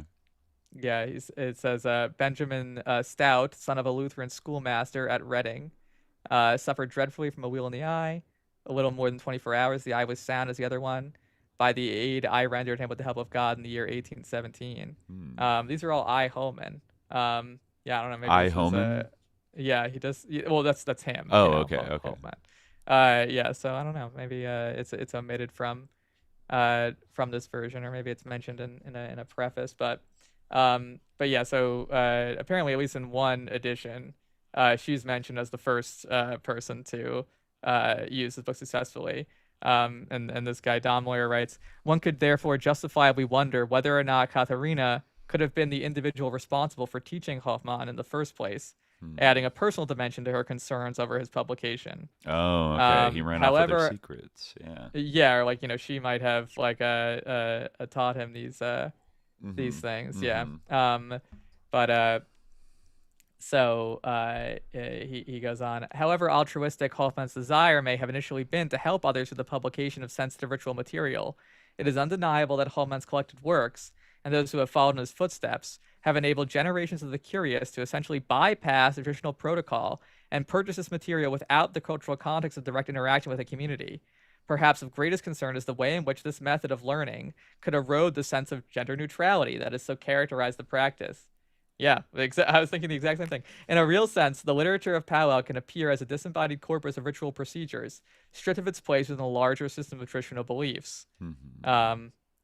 Yeah, so, and it is kind of interesting, the way that this murder, that's kind of where, one of the most interesting things about this to me is, the way that this murder kind of externalizes this, interesting, intellectual or, cultural tension.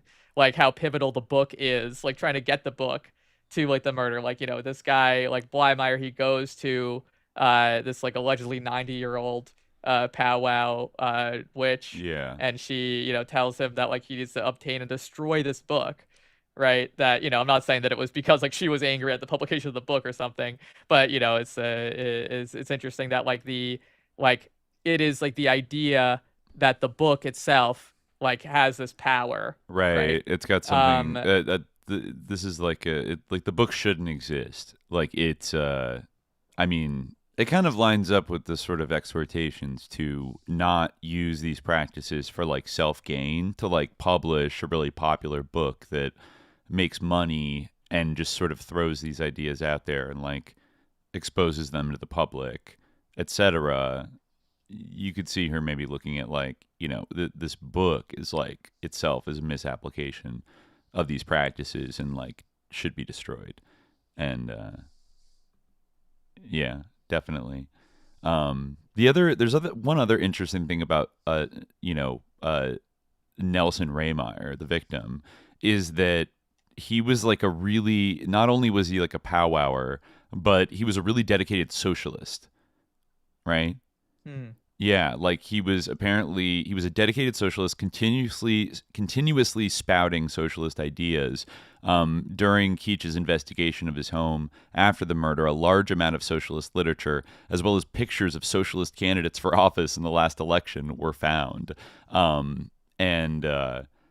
it says how much Blymeyer knew about Rehmeyer and his peculiarities is not clear, but it is certain that he had some notion that Rehmeyer was a strange man whose habits and characteristics were unusually irregular, and that Rehmeyer must have the long-lost friend in his possession, as indeed he did. And then I guess at his funeral, they put up a bunch of socialist posters everywhere, and hundreds of people came. What confirms that he had the book? Because did they ever find it? It mentions it there, but maybe it says elsewhere in this book that they like found a copy of it. It doesn't appear that the murderers found it. They definitely didn't. Yeah, because they thought that maybe it was in his basement, but they were afraid to go down there. I guess maybe he thought that like it was handed to Curry at one point, as he said on the stand. But yeah, I don't know. It's yeah. I think that like they would, if the police did find it, they would have mentioned it. But it might have come out at some place later. Let me search for the book. Oh yeah, no, there is a picture of it here. Well, it says did find it. Yeah, Nelson Raymeyer's book Powwows with a Long Lost Friend, which Blymeyer was told to obtain along with the lock of his hair. Yeah, so I guess this is a. So it's his copy of it. Yeah, there appears to be a picture on page 11 of Figure 2 that shows. Let me see. Yeah, it says Nelson Raymeyer's book, so implies possession of a personal copy. It says the last important book is blah blah blah. Oh, I see. Maybe he had. Yeah, I'm trying to see. Okay, it says Blymeyer was obviously familiar with it. I'm sorry, I keep getting Blymeyer and Raymeyer mixed up. Yeah. Yeah, let me see. Go to Raymeyer's, get on the book. Lost one of his books. They wanted his book. Did you find a pocketbook? I don't think so. The Long Lost Friend. Yeah, they found a pocketbook. I think that the author seems to be implying in the year 2000 that eventually like investigators found it. It seems like just likely that he would have a copy of it. Mysterious thing, like there is a great confusion and misinformation when it comes to the whereabouts. This is from an article about the book. It's published in The Dagger, local news with an edge. This is actually on this very day. In 2007. Oh wow! Wow, so, October, the day before Halloween. Yeah. Wow. Yes. They were. This article was published. Posting. Yeah. So there's great confusion and misinformation when it comes to the whereabouts of Raymeyer's witch book. York attorney and author McGinnis claims he has the victim's powwow book, but is tight-lipped on details and outright refuses to say how he came to acquire it. Ebalk says others have come forward in the decades since the murder to announce they have Raymeyer's copy of Long Lost Friend, which would undoubtedly carry great worth as a macabre memento and historic relic of the internationally publicized trial. He merely smirks the notion. As Ebalk tells it, when word of the murder spread just after Thanksgiving, 1928, Raymeyer's daughters raced from their nearby homes to the woods of the murder scene and removed some of their father's belongings before the FBI arrived. Among those items removed prior to the investigation were Raymeyer's books, including the copy of The Long Lost Friend, which had allegedly triggered his murderers into action in the first place. Ebalk says his family wasn't looking to compromise the crime scene, but recognized the investigators would have held the books with high suspicion and the family heirlooms would likely have been taken from them forever. Were he a betting man, Ebalk would wager Raymeyer's long-lost friend is sitting right where it was taken almost 80 years ago, along with a number of other items removed from the home, in the attic of his grandmother's house where he was raised. Ebalk is coy when asked if he knows the precise location of the book. He insists he hasn't been to the attic to specifically look for his great-grandfather's powwow books, but also speaks with certainty in his outright dismissal of the claims of other supposed owners. I think that book's in my possession yet. Yeah, so... Okay, so his great-grandson says that it must be in his collection of stuff somewhere. Yeah, interesting. Yeah. So it actually hasn't really...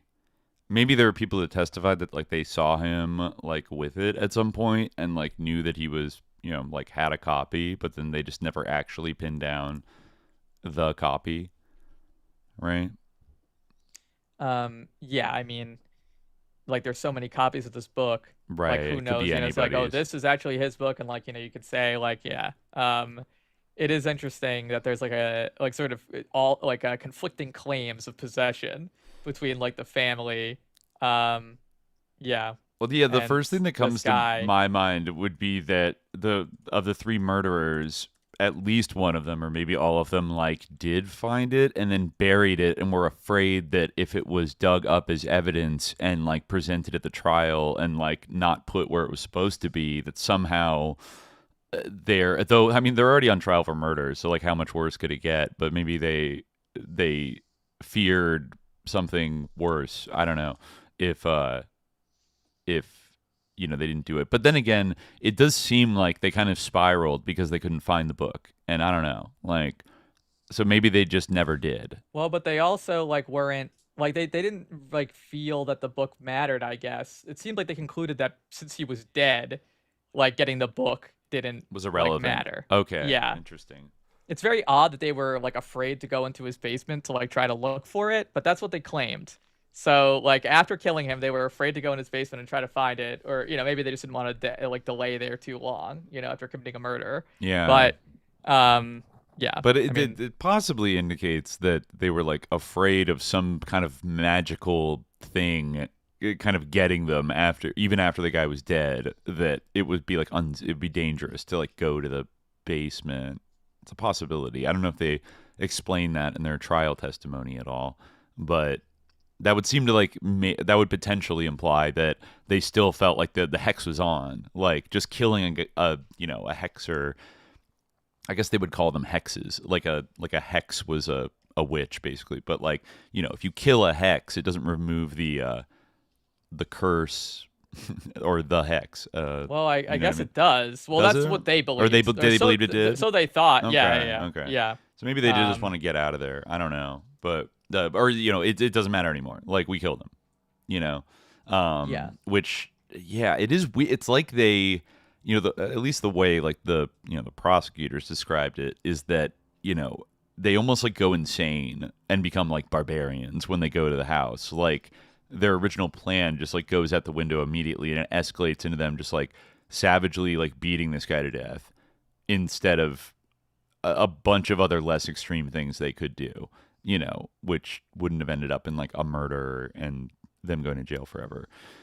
But it's like they got taken over by some kind of like fear and decided they had to take this. They had just like rip this guy to shreds, which I think that's like what is one of the disturbing aspects that people felt at the time, but it's still kind of like weird and disturbing because it's like like it's weird if another powwower told you like you got to go kill that guy or else you're all fucked, and then they did it, but that's like a little more understandable, they were like gullible and suggestible and did this, but this idea seems to have like arisen spontaneously while they were there, and I mean you could chalk part of it up to just like a goofy, and he's got 2 teenagers with him, and he's not like the smartest guy ever, and maybe a little bit like a little crazy, and not thinking straight,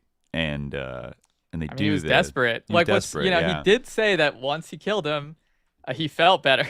Oh my god! Yeah, he felt that the spell was lifted. So I mean, it does. I think we've touched on this theme a lot in any episode where we talk about this like older instances of witchcraft of like we can't just shunt aside the fact that like people really believed in this shit.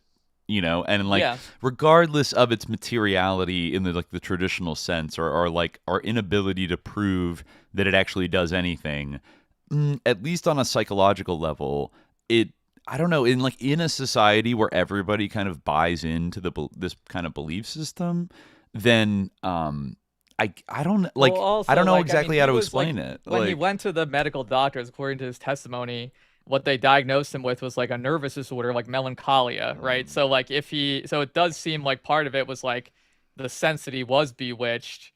And like definitely like there does seem to be some kind of like psychosomatic element here, which I think is like kind of like I think the distinction between like, like quote unquote real witchcraft and like, it's all in the mind is like a little bit like, blurrier than like sometimes it's made out to be, it's like, oh, it's not real witchcraft. It's all like psychological. It's like, I think, real witchcraft in some way like is psychological, but or does like work on the mind like a lot Right, of the time, right? to Yeah. say it's just psychological actually is like you're kind of admitting that it quote unquote works, like in a certain sense, like, I and mean, so it's like, you know what I mean, like yeah, I mean, it's funny because, like, if you think about like psychological, we struggled with the Latin earlier, but I definitely like remember enough to know that like the suke or the psyche in Greek is basically just the soul, basically. right, Like right. psychological is kind of another way of saying like spiritual or like Mhm. I guess spiritualogical or something, but spiritual knowledge related. So it yeah, like the I mean, we think of like when we say psychological, we think of like, okay, it's like the brain, it's like a chemical imbalance or something, Yeah, yeah, but yeah. Which it's I'm a really, little bit I'm like definitely at least somewhat skeptical of like the chemical imbalance framing of like why people have sort of mental problems. That it's like this totally like acausal, random, like semi-inherited, semi-environmental, but you can't really place it on anything thing that like makes your chemicals off, and then you feel bad.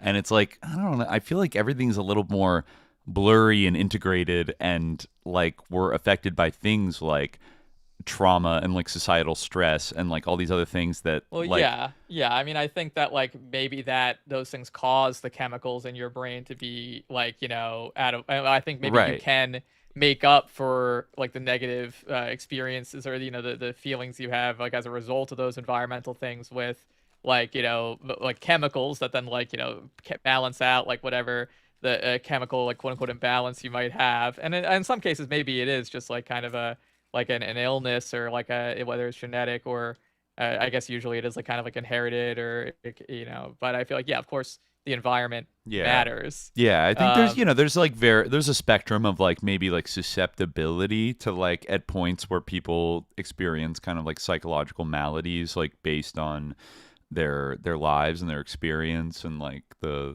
society they live in and all this kind of stuff. So some people are like maybe more like resilient to kind of powering through it, and then other people are beset by it in a more extreme way. But yeah, like the environment's always a factor. I think in terms of like it's not as self-generating a phenomenon, I think, as our kind of like modern like neoliberal understanding of it, that it's sort of like detached from society like completely. I mean, yeah, like I mean, we can kind of see like in this like instance itself, like this, phenomenon where he like he went to like doctors operating in like different kind of like paradigms of like healing or medicine, right? Some who were like powwowers or who were practicing in this tradition, and some who were like, in the words of his lawyer, like real doctors, right? And what and they both gave different diagnoses. One said, oh, you are bewitched, basically, right? And the other said that you have like a nervous disorder. But it is interesting that according to him, let me like maybe see if I can bring up the relevant part in this book. Sorry, I'm like managing all my tabs here. Where did I think this is it. Yeah, okay. And when he said he could, I gotta put spaces here. Yeah, he says this is the conversation he has with the lawyer. John, could you put a spell on me? Said Mr. Cohen. No, sir, I couldn't. Could you put a spell on anyone? No. Could Mrs. Knoll put a spell on anyone? I don't know. If Redmeyer were alive, could he put a spell on me? Yes, he could. Oh my Since God. Redmeyer and his hair have been buried, do you feel better? Yes, I can sleep and rest and eat.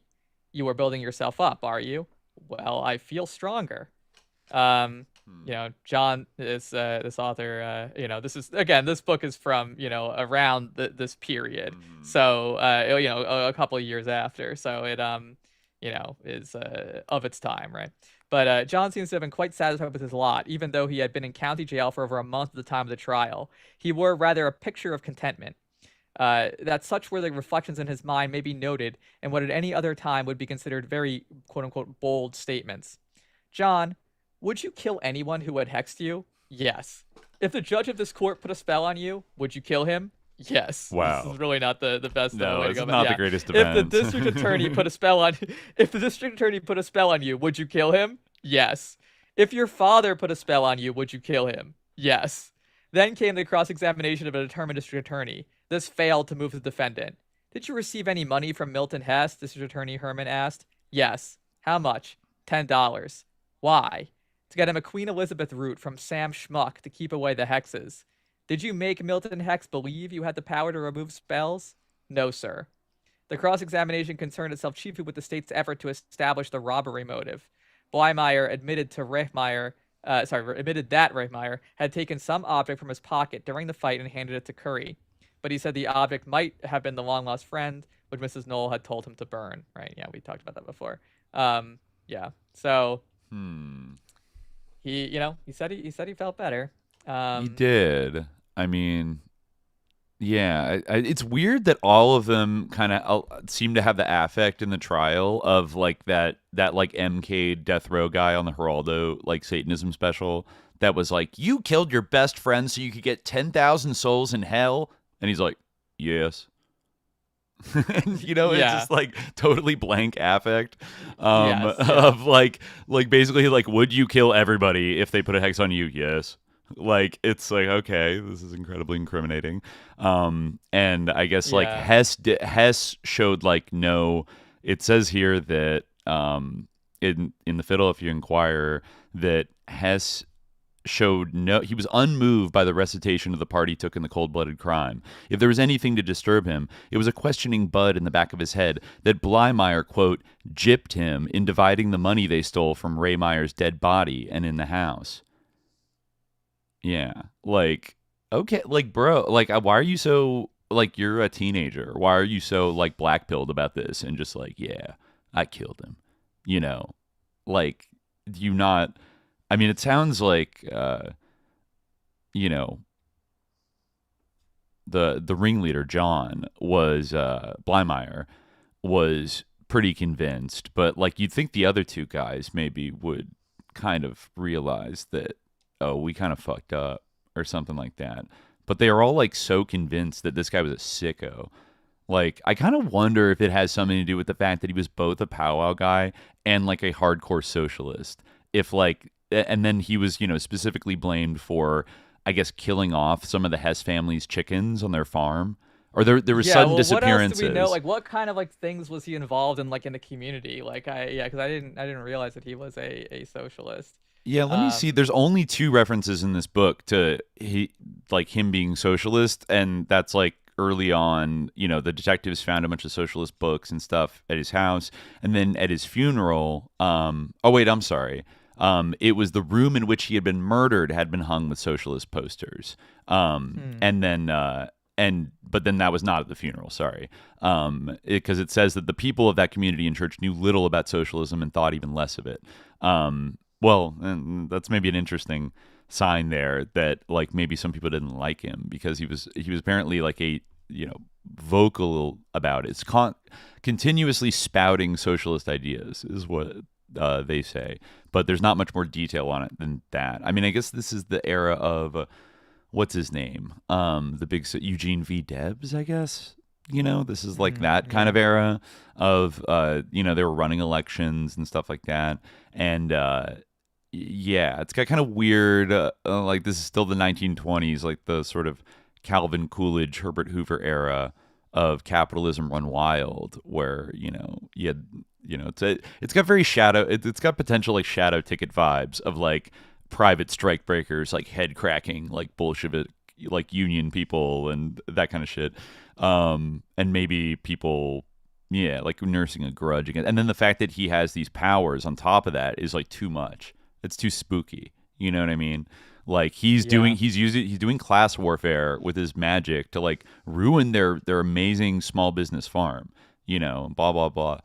Yeah. I mean, it seems like the 14-year-old Curry also like he like had his like life saved, or he believed that he owed like a life debt to John Blymeyer, who had cured him with powwow, because they worked like at the same like cigar factory. I think. Okay. Yeah. cigar factory. Mhm. And I'm not sure like what the health problem was, but he apparently cured him. So I guess like if that like kind of power is demonstrated to you, and this guy who has apparently performed this magic then tells you that like you got to do something about this evil witch, then like you might be persuaded there. I mean, Toxic shaman syndrome. yeah. This guy Amon Monroe Laurent, he like has like a pretty interesting, like his whole take on this thing is basically like that I think he kind of has a point. It's basically that the like the media that likes to sensationalize this is like defaming like the ways of like Pennsylvania and making like the people of Pennsylvania, like especially the Pennsylvania Dutch, like look like rubes and like simpletons and like imbeciles who are like barbarians, Right. When really this is all like completely like distorted and blown out of proportion and not really how it's been made out to be. This is how he writes. There are murder trials and murder trials, but few like this one. Had not the imaginary, mysterious, elusive enigma of witchcraft, powwowism, voodooism, hex, and the like been injected into the case? But it was. Immediately big news. The metropolitan papers, wallowing deep in mire of their own, thought this would prove to be a witch trial of no mean importance. Reporters from all papers and press associations, features played up in all papers on the day of the trial, and then overdone. An apparently insane man implicated in the killing of one no better than himself. John Blymeyer, as a space grafter, has been the best bet, non-politically, since Lindbergh crossed the Atlantic. The people of York and York County were as little concerned and ruffled about this trial as one could well imagine. Very few people from York attended the various sessions during the trial, most of those present being persons awaiting their call for jury duty in another court, witnesses and reporters. Quote-unquote tip to reporters who in the future are disappointed in not getting quote-unquote reserved seats at trials that have all the quote-unquote earmarks of being sensational. Quote-unquote make friends. Don't come into Pennsylvania courts of justice with a quote-unquote chip on your shoulder and a determination to quote-unquote raise hell in your quote-unquote sheet about the judge or the trial itself.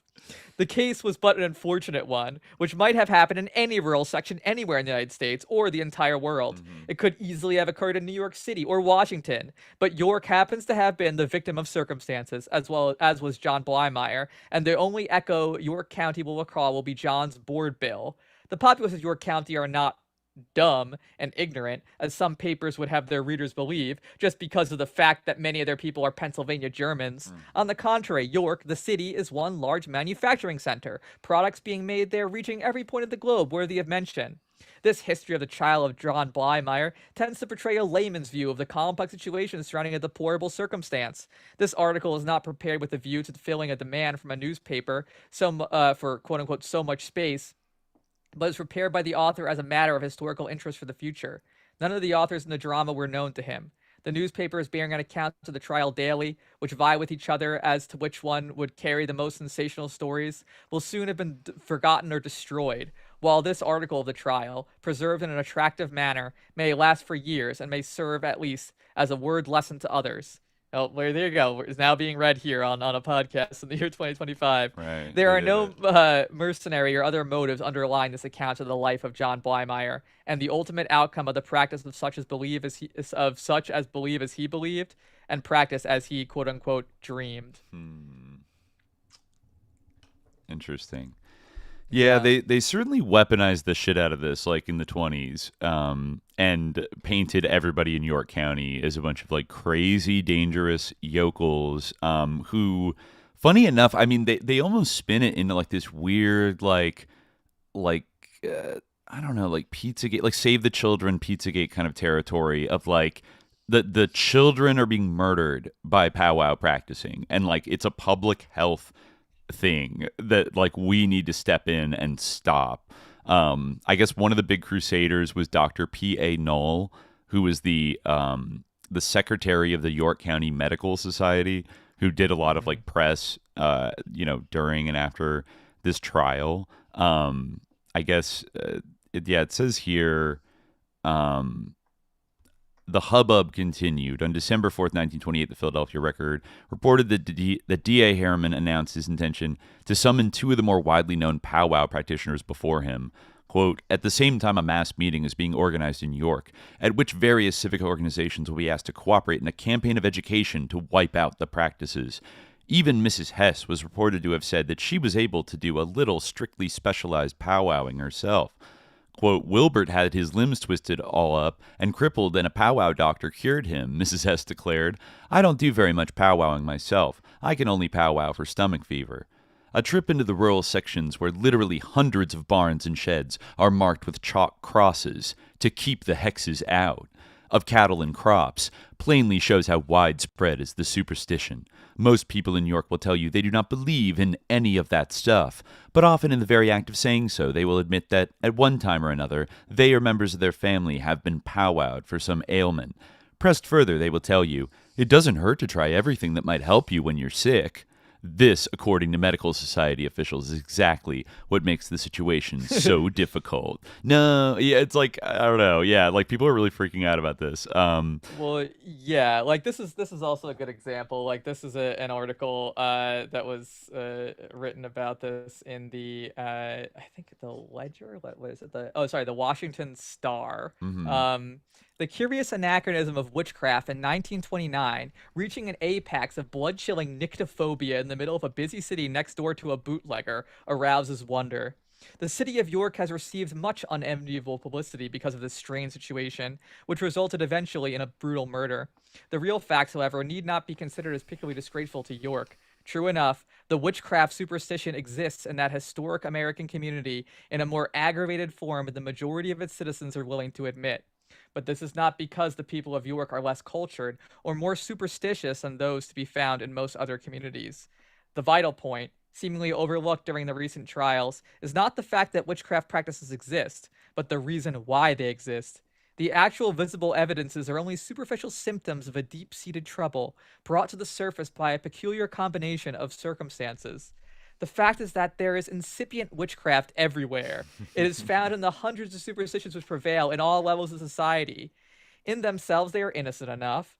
Friday the 13th, knocking on wood, breaking mirrors, letting a baby see itself in a mirror. I've never heard that one. Like, you yeah, that's a new that? one. The 3 fluttering white butterflies, prophetic of death. The danger of lighting 3 cigarettes off 1 match. The recklessness of entering a house by one door and leaving by another.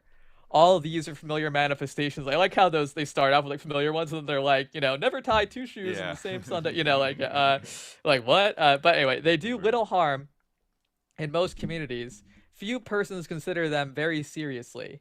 Only among the ignorant and child-minded, as a general rule, are they accepted without reservations. Yet they are the essence of witchcraft. Only one step is necessary to transfer them into the grotesque superstition which produced such serious results in York. This step is the appearance of the charlatan.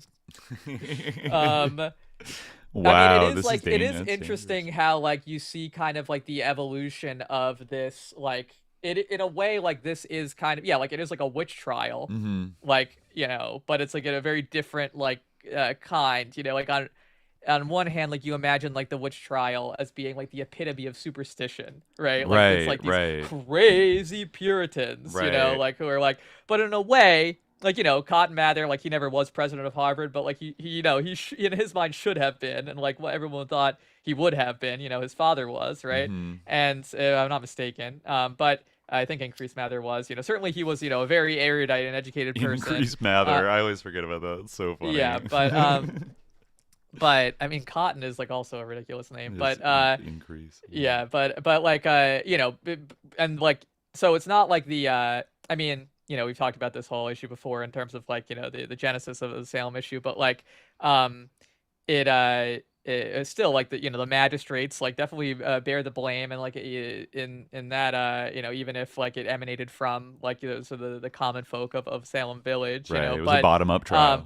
Yeah, it was a bottom-up trial, but still, like, there's this kind of. It's interesting how, like, kind of the like the sort of elite or like cultured sort of descendants of like the In this case, they're the kind of champions. They're kind of calling for this trial of witchcraft. Right. This desire to like stamp out and destroy witchcraft. Yes. But it's not like, in the sense of like, oh, they want to stamp really, out people it's believing amazing in how it. similar it is. Yeah. Yeah. Exactly. But, No, like, it is. That's kind of yeah. that's kind of like not so different from like what a lot of like witch hunters believe too. Like they didn't they didn't believe in like the literal reality. Some of them, like it runs the gamut like what their beliefs were, but like or how they understood witchcraft. But in a lot of cases, like the idea that like for instance witches actually flew to go meet with the devil and have this Sabbath. Like some did think that did happen, right. but others would think that was all in their minds. They were imagining that they were deluded, right? Whether that delusion was created by the devil or,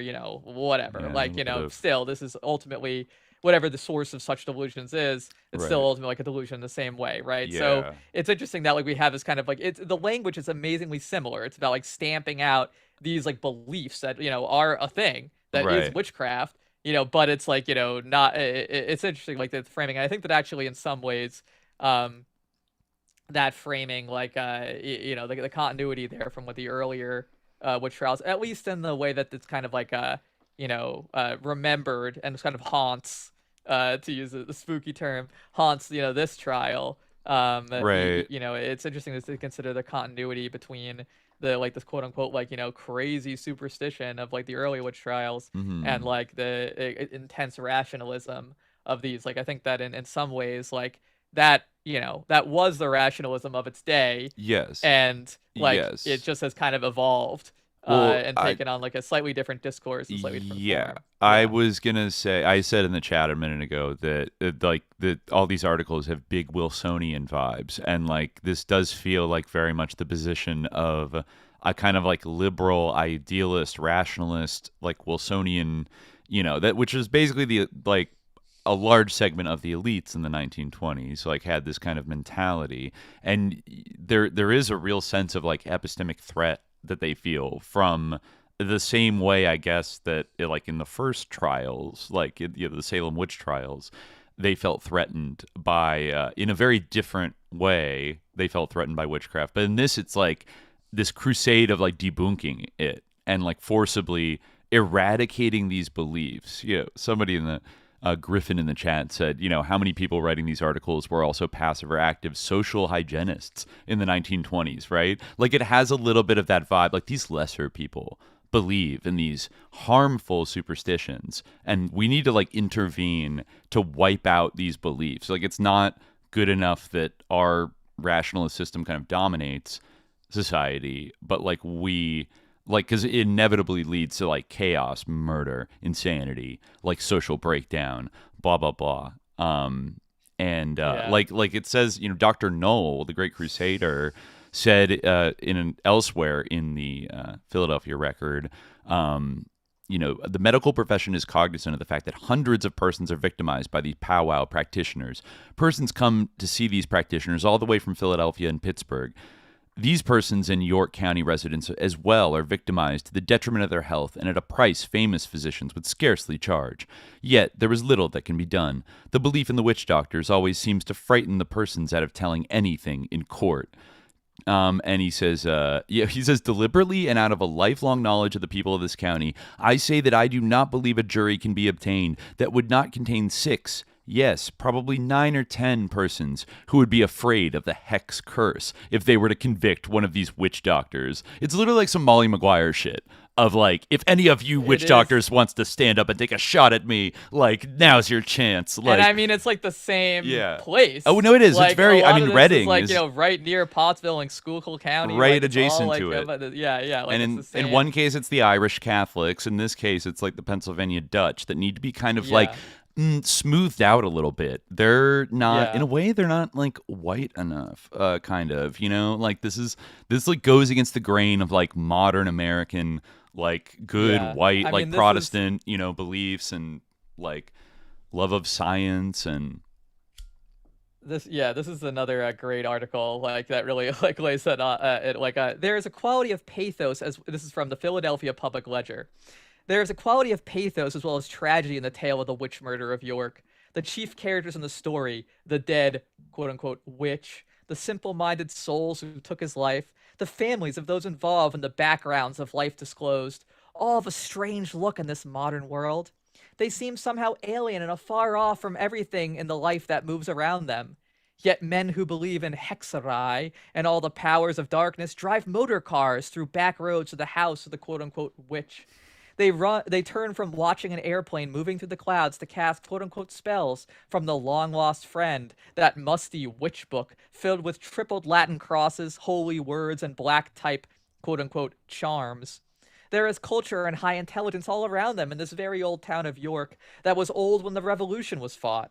It is the contrast between all this virile, modern, sound, vigorous, and intelligent life and the dark mutterings of the powwow men and the hill hawks that surround the case of three backward-minded countrymen with more than a passing interest. The York case is full of queer echoes out of a very old past. How old, no one knows. White men brought Hexerai to the hills where it blended with the Indian powwow. The dark shapes that move in the minds of these hill men and hill women.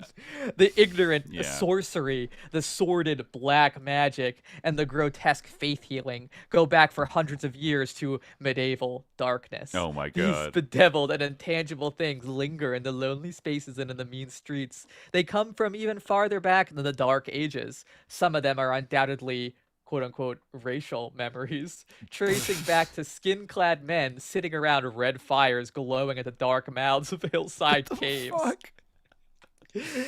I mean, these it's Germans, like like, but I mean, it goes the caucasity of these people. I feel like like what the fuck are they on about? Like you could see, like the fact that it's called powwow to them is like so objectionable and sus. Like they hate it. Like, I mean, it goes on. It may be strange that the twilight of superstition should linger so long, but linger it does in 1,000 places in America. When a screech owl whimpers in the trees outside, the mountaineer of the Great Smokies thrusts a shovel in the red hearth coals to drive the witch bird away. Some of the gunmen of the Bloody Heron wore lucky charms around their hairy necks. The Ozark, quote-unquote, hillbilly believes that, I guess it's a new term. That is a thing too, believes that a silver bullet fired into a rude charcoal drawing of the witch is the only way to break the spell of witchcraft. The long-lost friend, the Witch Book of York, promises its owner that no evil shall befall him while it is in his possession. The warrior of Luzon clings to his anting-anting, as some of the Indian fighters of the old frontier clung to their own strange luck charms to save them from bullet and tomahawk. The charms are sold to this day in great American cities, and the outworn superstition is not hidden in the back townships. The Pennsylvania hills are not the last and only strongholds of muddle-minded belief in quote-unquote signs and quote-unquote spells and bewitchments. For as Kipling sang a good many years ago, "Oh, the road to Endor is the oldest road, and the craziest road of all. Straight it runs to the witch's abode, as it did in the days of Saul." I hate Rudyard Kipling.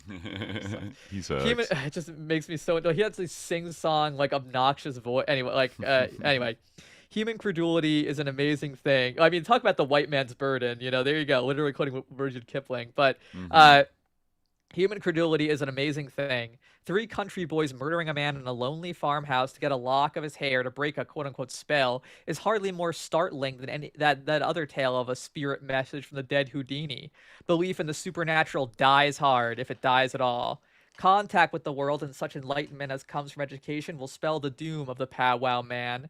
The sorry figures and pathetic shapes of the trial at York are helping in their own sorry way to drive time-worn superstition back into its own dark past. They are unwilling instruments in breaking witchcraft's own devilish quote-unquote spell that grips the backward and simple mind. The state owes these people something that is not being paid in the witch trial. It owes them the kind of education that will make the powwow no more than a memory to the next generation. Oh my God! Wow, thank you. Sorry, what were you gonna say? No, I just want to say that all of this does remind me of our glorious vice president this week going on a rant about how people need to stop bagging on Christopher Columbus. Because when the first pilgrims came here, they were practicing human sacrifice, folks. And we generously, converted and killed all of them. all. Killed all of them and stole their land then with our superior rational Christianity. They were killing each other, so we killed them all. Yes, right? yes. But himself being what a traitor, himself a child of the the Appalachian Hills, and that old Scots-Irish hillbilly lineage, who is now converted to ironically to Catholicism, but the weird kind of proddy high bourgeois Catholicism that Peter Thiel's friends love. Yeah, which is in way weirdly Protestant and sus, the way they approach it. So and it's still these currents are still kind of with us. Kind of intellectual thing. I think part of it is being a convert. To be honest, it's we have our own trans religious culture. Right. Our own the white convert it has a culture that spans, or sort of a tendency that spans different religions. You can Abdul Hakim Murad or Hamza Yusuf and Vermeule are kind of and myself, or two sides, as not to put myself alongside Vermeule, but to put myself maybe I think I'm a bit less something than Hamza Yusuf, but we're kind of two sides of the same coin in a way. Right. But these progressive rationalizers, or even reactionary rationalizers, they come in multiple flavors, but they're always trying. They do see these kind of beliefs as useful scapegoats, and to sort of intervene and control society on a more granular level, and they want to stomp out these beliefs, which are totally, it's just incredibly paternalistic. And this guy Monroe has a good take on it. I want to read, because you guys kind of mentioned Halloween a little bit. I want to read some of his stuff from the quote-unquote realness of witchcraft, which is a great title for a book. The realness of witchcraft in America, not the reality, the realness. But in this book on powwow in general, he says what kind of state does, responding to some of these journalists, what kind of state does he think can make even the American people learn so much that will make the powwow and other superstitions, too numerous to mention, no more than a memory to the next generation? We have had thousands and thousands of years to overcome superstition, yet it loiters. It is a part of man's natural heritage. It cannot be avoided. The only state that can remove doubts and superstitions is the state of death.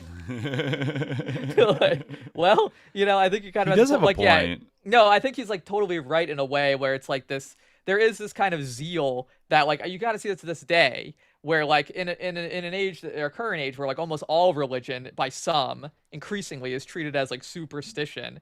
And you can kind of see this even with people of the sort of Marxian left, where this is idea, and you kind of see this with the idea of the withering away, or the secularization hypothesis that that was Lenin's idea, is that it shouldn't go and punish people for being religious, but inevitably people are gonna kind of wise up, and these beliefs are gonna kind of fade away, and that did not end up happening. I'd say that the example of the Soviet interest in parapsychology, post World War II, and even during Stalin's time, right? He had Wolf Messing, and some, that's actually mentioned in Shadow Ticket as well, that Stalin has some secret compound with theosophist mystics in it, and is trying to figure out materially what is this about, and shit. They inevitably even had to sort of allow incorporate it into their sense of materialism to study these things, and not just be no, that's stupid, which I think is correct. There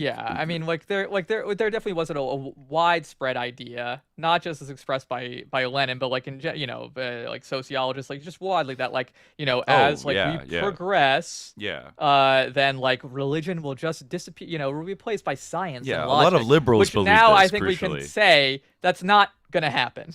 That's just not true.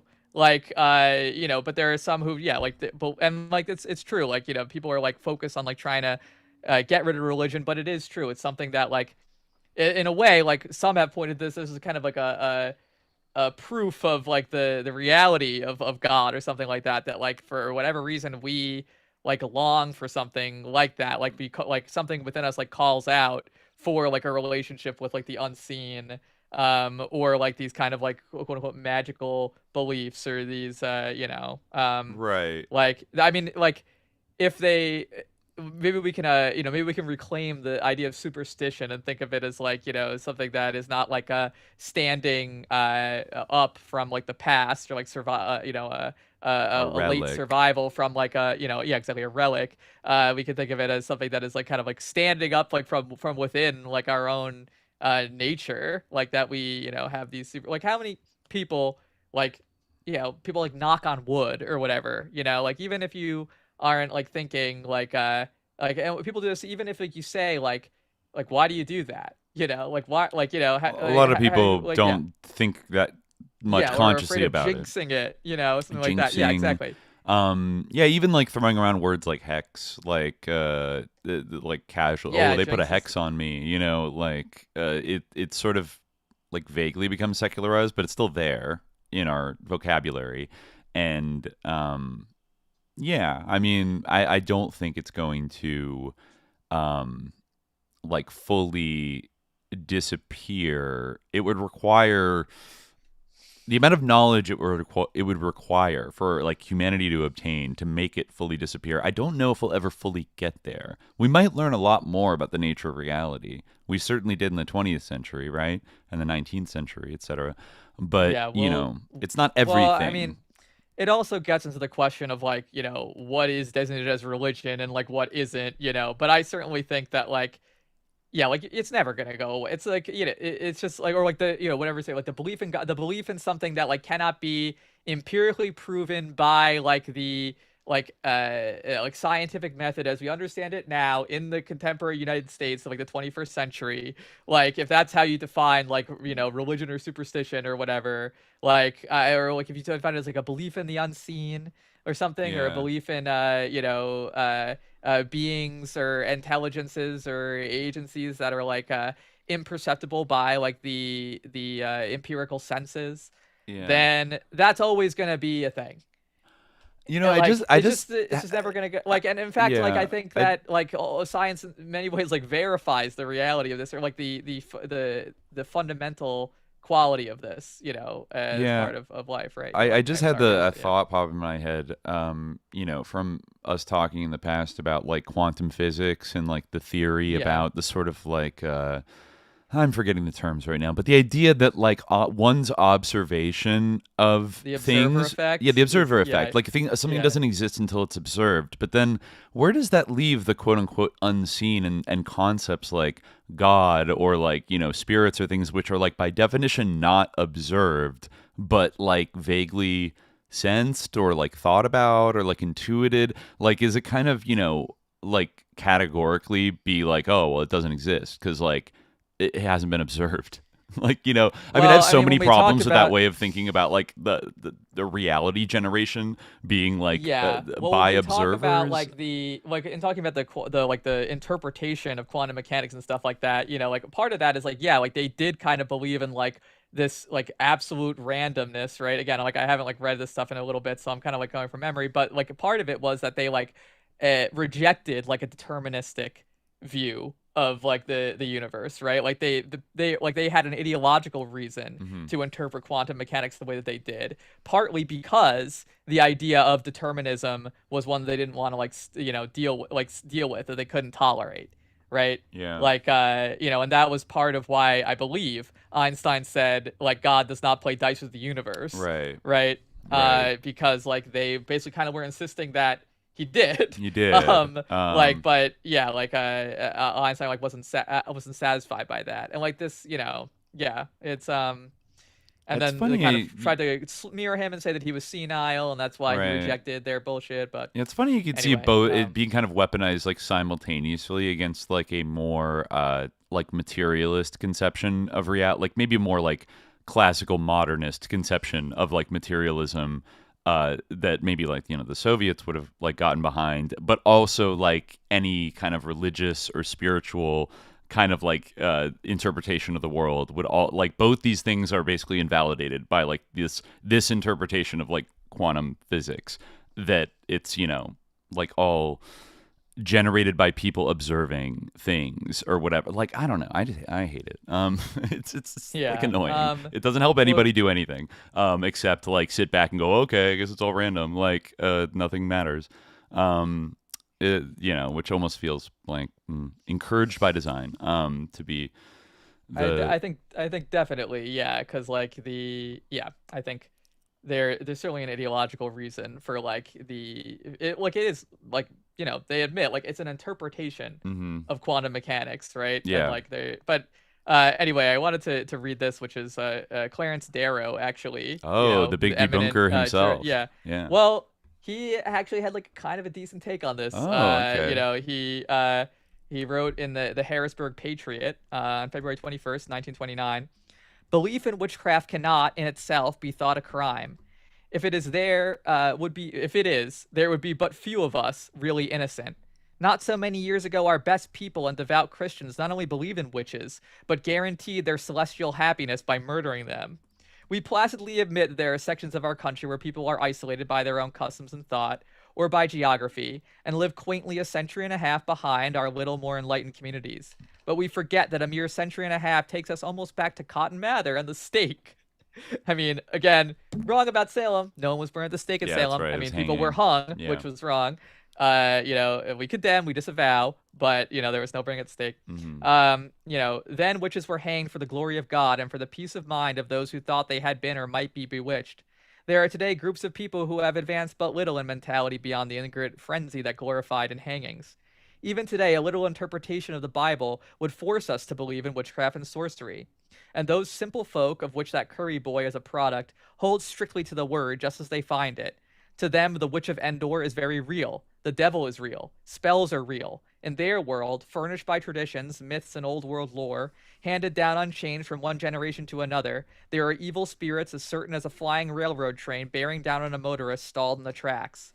Is there any doubt that Curry and those others believed that Reifmeyer had an evil power which he could exercise at will? Is there any doubt that they thought a lock of his hair would break the spell? Nothing new in that belief, nothing unusual. Reach into your own pocket for your own personal protector against bad luck. Our belief in capital punishment as a deterrent is just another form of witchcraft. Apart from the mass desire for revenge, there is a subconscious desire to rid ourselves of what we believe to be an evil person. Wow. We look in vain for any proof that executions have had any effect on crime. When English punished by death everything from bread and sheep stealing to wholesale killing, crime was far more general than it is today. Education, the training of youth in trades and professions has diminished crime, never the death penalty. Isn't there every reason to believe that the crime of murder is a symptom? In the York case, it was clearly a symptom of a prevailing ignorance, a condition which should never be allowed to exist in the state of Pennsylvania. So, again, like not like totally on board with what he's saying, but he's got like some kind of interesting, points there. Yeah. And this is what Monroe says, which I think, we actually kind of said something very similar. I guess there's some similarities between this whole incident and the Cock Lane thing. It's just like a more scandalous and a more, sensational version of the same kind of problem in a different context. He says, "No witches, no angels. The reader must reach this conclusion in his own reasoning. We are not intent on persuading you to believe something you do not want to believe. Persuasions are not made that way. If we do not have witches, as some would tell us, then we cannot have angels, according to those others who feel they do some thinking too. Denying the one, and not excluding the other, makes a man everyday reasoning look silly, does it not? When we compare notes with men of the cloth, as to the possibility of there being witches in the world, and here at home, they usually greet the comment with a rather blank expression, but no rebuttal. Yet it just must be true that we do have witches and quote-unquote witchcraft in Pennsylvania, in and out of religious circles. For we have great faith and belief in the presence and power of angels, not only those that hovered over the hills of Judea, but also the red and blue hills of our beloved Pennsylvania. To accept belief in one element and not in the other would tend to destroy the joys of many holidays fostered by the Christian church." That's that old argument, yeah. Yeah. You can't just throw out the miracle, throw out one part of it, Yeah. And, he talks about how the state is planning to banish this belief in witches. According to this Harrisburg paper, he reproduces the article. Harrisburg, during the Earl administration, state educators declared here yesterday that hexerai, terror of numerous rural farm communities for many years, is being banished from Pennsylvania by the public schools. School authorities explained that instruction in the sciences, even in the lower grades, has proved the most effective weapon against the superstition. They said that hex symbols calculated to cause illness in a farmhouse or disease of cattle still may be seen on farms and houses, but that the younger rural folk spurn beliefs that frightened their kin only a few years back. Wow. Court records show the hex responsible for many crimes, including murder and arson, during the past 50 years. Many items of news get into the papers, all types of stories. This is Monroe chiming back in. But it is noteworthy to record that someone had in mind becoming a new savior of the human race. How in the world are the school authorities going to do all this? Do they think that children will remember only what they learn in school and forget all they learn at home, in the Sunday school, church, in the theaters, and on the streets? Good point. Will the schools teach a new truth that all is good, nothing is evil, and won't the kids forget? With teachers who are recruited from every type of religion, some anti-religious and some too religious, what impress will that make on the student as against quote-unquote science? Will the public school system evolve a new plan of study that will prove the stories in the Bible to be something different than children have been led to believe for years? And what will the new studies have to say on the subject of, let us say, holy water, as used by the Catholics in their devotions, or even plain water, as used by the Protestants in their baptism ceremonies? If the schools must support this phase of religion and its symbolism, will they declare that water for baptism or holy water are efficacious when used in a religious sense, and not be of effect when used by witch doctors, either at home or abroad? Science already agrees there is no value to either of these waters or services, but if it is forced on the throats of youngsters in school, it will upset the plans of the church fathers of all creeds. The latter claim that holy water, accompanied by prayers, has a special virtue that beats anything science has yet produced. Can school learning overcome this belief? The science which the school authorities are teaching is a poor science. It says hex slayings and practices are so much more vicious and devastating in Pennsylvania than sex slayings and their many practices. So much more degrading and superstitious than the 1,001 promises delivered from 100,000 platforms in America and throughout the world, which never come true. And worse than the countless self-abuses of which they say little or nothing, and certainly not in the public press. Wow. The state and school authorities flounder in their own mire when they fail to recognize that many of our superstitions are condoned and taught within church and school, and which, per se, makes them perfect or white magic. Yeah. But when white art. Yeah. But when practiced outside the church or school, makes them black art. And this is, a seasonally relevant example. Yeah, it is. Wait, hold on, Call. Oh, sorry. I have to take a quick restroom break. For 1 minute, and then we can continue. Okay. All right. Okay.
I guess while I'm here, I'll converse with the chat a little bit.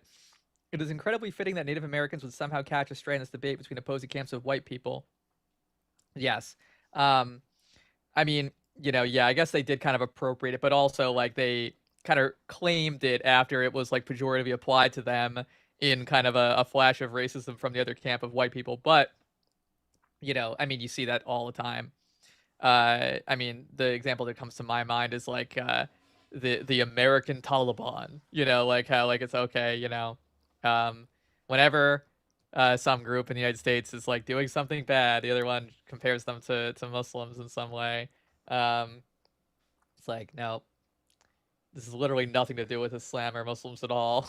Like there's not even like the slightest influence from any Muslim on like what, whoever like the MAGA people are doing. Like there's no need to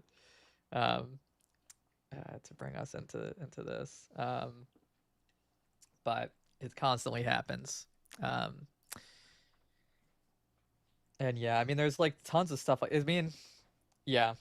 Like, I mean, Dimitri was just talking about like this whole like idea of like, oh yeah, like, we uplifted these, like, even today, like JD Vance saying like they were practicing human sacrifice.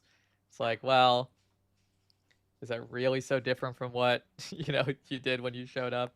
Like I mean, really, like the authorities of JD Vance's own church. I mean, some of them, of course, condoned it, but many of them were appalled by the treatments of Native Americans in during the colonization by Spain.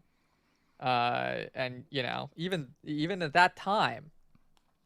So it's insane that all these centuries later we have this guy making excuses. It's such, he's like, really, like, another element of JD Vance's like religiosity is just like that he's like poisoned by like right wing, like based like posting. I mean, like, he's really a product of that period of time with like the young Pope memes and like oh yeah, I'm sorry, I was just talking about JD Vance. Oh yeah, I was just going over the chat, but yeah, his elder millennial based yeah, I'm just talking about this guy. Yeah, exactly, how he's like really just infected with like this kind of based sensibility from that like era of Twitter where like you kind of had this ascendant. It was that time when like they kind of, you even had like an outspoken faction of left caths. Oh yeah, like the like, Brunigs, yeah. I guess. Elizabeth Brunig is kind of a representative of that tendency in some ways. Yeah, now she's off Twitter and everything. But of course, like you at the time when like people who were like kind of have left wing sympathies and like Adrian Vermeule were like conversing and stuff like that. And that's part of the reason why. Kevin, who like a big left cath poster, was the one who like leaked those DMs from JD Vance to the media. Remember that? Like that happened like before the election. That was like a big left cath poster. Okay. Yeah, because like they there was actually this kind of communication among like those two sides because it was that time. But like I think that it was sort of the realization that this is just going to become like glorified like evangelical republicanism and not like this interesting new thing. I don't know, for whatever reason. Right. That I guess it was sort of the communication between the two political camps that caused both to kind of like wane in some ways. The right wing ones are still kind of around, obviously. Anyway, I digress. They're around. Yeah. Back to what they allied with Peter Thiel basically. So they went in the Opus Dei direction, not the liberation theology direction, which right not shocking for American Catholicism to go that way. It's never been a hotbed of liberation theology, let's say. You still see some posts from like woke space Jesuit who wow, I haven't thought about woke heyday, space Jesuit in a long time. Well, anyway, so back to what Monroe was saying when he's talking about how there are these many positions condoned by schools, right? He says, let us talk about Halloween, with the apostrophe even. The season when witches, vampire bats, black cats, and fantastics with their false faces and hideous makeup are abroad in all America. Where, if you please, do we see greater evidences of a survival of the idea of witches than in the grade schools of America? We received a number of very interesting comments from well-known Americans on the subject of science versus witches in the schools. Some are from physicians, professors, educators, writers, and just plain everyday citizens. And then he has very like Gustavus Meyer style like titles for his sections. This section is titled, "And so they celebrate pagan days in our public schools." And he says, October 31st, a fertile day for witches. On Halloween, teachers and parents encourage and children indulge their whole hearts and minds in celebrating this event. Doubtless very few teachers, certainly not very many parents, and hardly any youngsters know anything about the feast they thus celebrate. If it was originally a pagan rite, are we but little different? Or can we throw it off next year and forget it forever? All of them go to no end of trouble to cut out black cats, witches, and by their fantastic dress, mock a day the educators have told us they will banish from the schools. Well, why don't they? Some tell us that the way it is celebrated today is just a mockery of the past. What is the point in it? Many of the silly things of today are mockeries of the past. In the midst of all this tomfoolery, there are some children who get notions about witches and superstitions that they will never forget to their dying day. If they were never to hear of these things, they, when they arrive at manhood and womanhood, especially parenthood, would never need, nor could they transmit these foolish ideas to their offspring. We have all too many games and friendly arguments, started all in fun, ending in disaster. We have seen little tots scared, almost stiff at fantastic false faces. What good can come of these festivals? Thoughts of witches and the like, whether referred to in the Bible or in ordinary conversation, are not always taken too lightly, even on festive occasions. Whistling in the dark, for instance, is one form of driving away fear. Denial of witches by some may be an outward and spoken manifestation of non-belief, but our people do not always tell or act the truth, and the reader knows this only too well. So he's saying that people like to pretend that they're above it all, and they're just engaging in a little spooky fun, but yeah, deep down. He says, one may observe this on Easter and Christmas when we deliberately make up characters, and legendary, for those occasions, so that we may all know that much which is told to children is not true, and it is safe to say that many things the children tell their folks are short of the truth. If little white lies are justifiable on those occasions, are they not suitable for on other occasions? And what about the black ones? This is kind of like, this is getting into like, is it okay to tell your kid Santa Claus isn't real discourse? Like a little bit. Or like, is telling your child Santa Claus is real like a horrible psyop, like an abusive psyop right, well, on he's children? Making like, I think a rhetorical point kind of, and saying that like, okay, so we're saying that like these beliefs that they have in powwow are so bad and like so superstitious. It's like, okay, well then like, why don't you stop celebrating Halloween? What's the good in this? Mm-hmm. What's the value in like teaching your kids about Santa?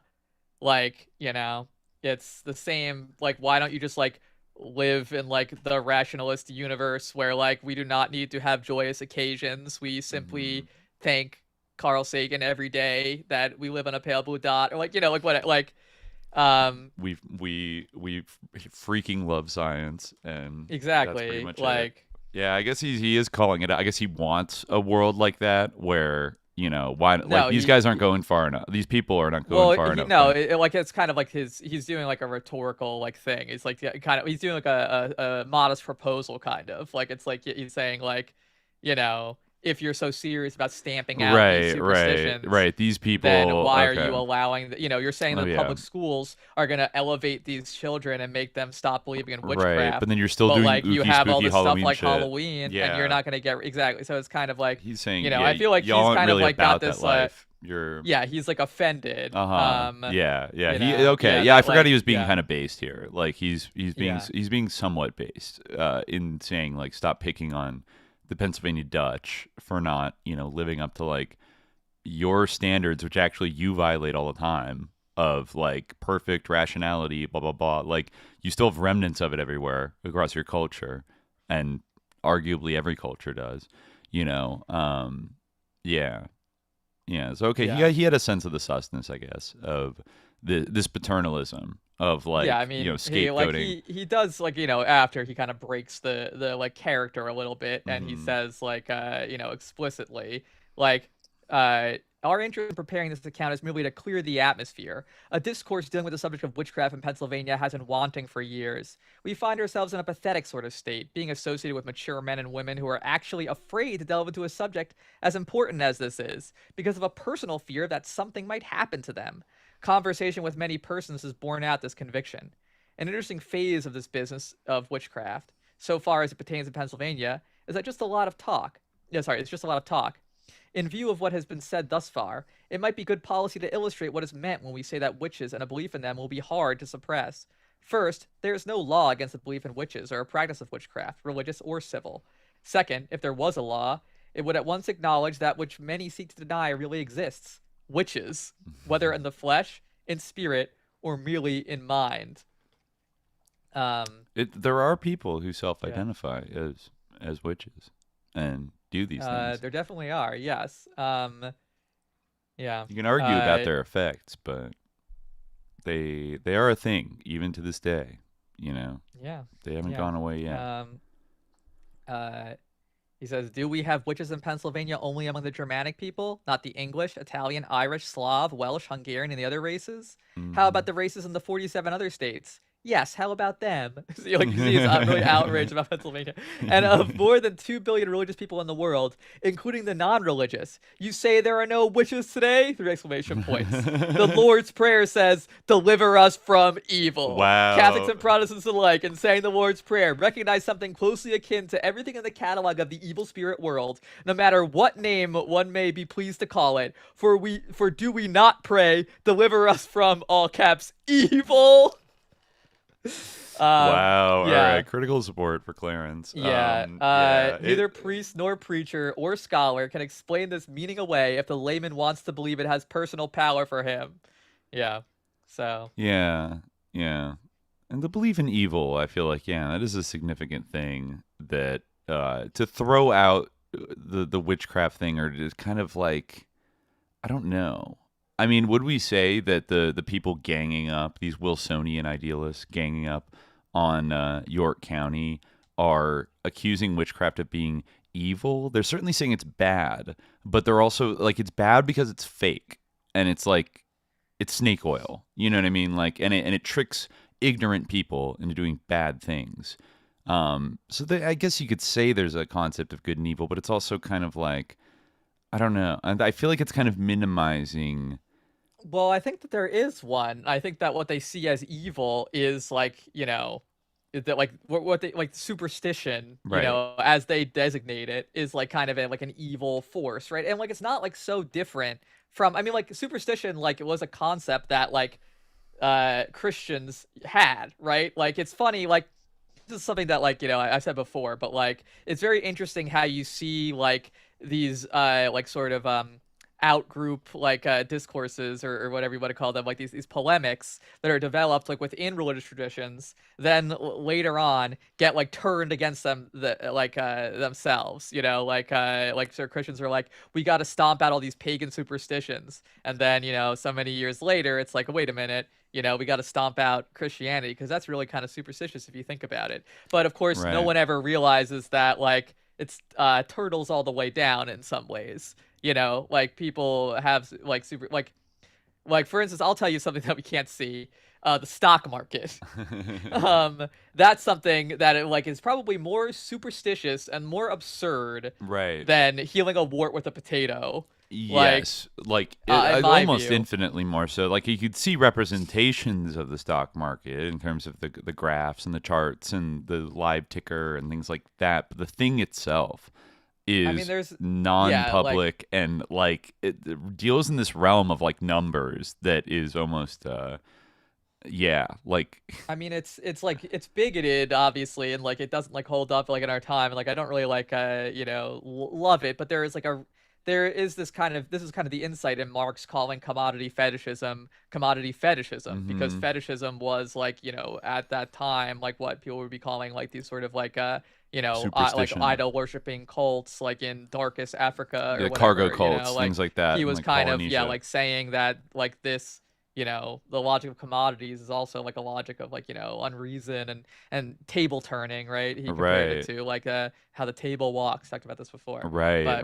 Yeah. It acquired. There's almost like a quasi animistic thing that exactly occurs. That was kind of the point he was trying to make. Yeah. And again, like it's this sort of thing of like that we're just talking about, where it's like this is like those like non-white barbarians. So like in that sense, like it's problematic, but like the point that like the sort of looking down your nose at the superstitions of those barbarians, quote unquote, is foolish, because it's just, you don't see like that you have like these patterns of thought like oneself, and kind of the ambition to get away from them, I think actually is kind of foolish. That's like kind of maybe where I would object to it. It's like, okay, well then we can just get rid of this.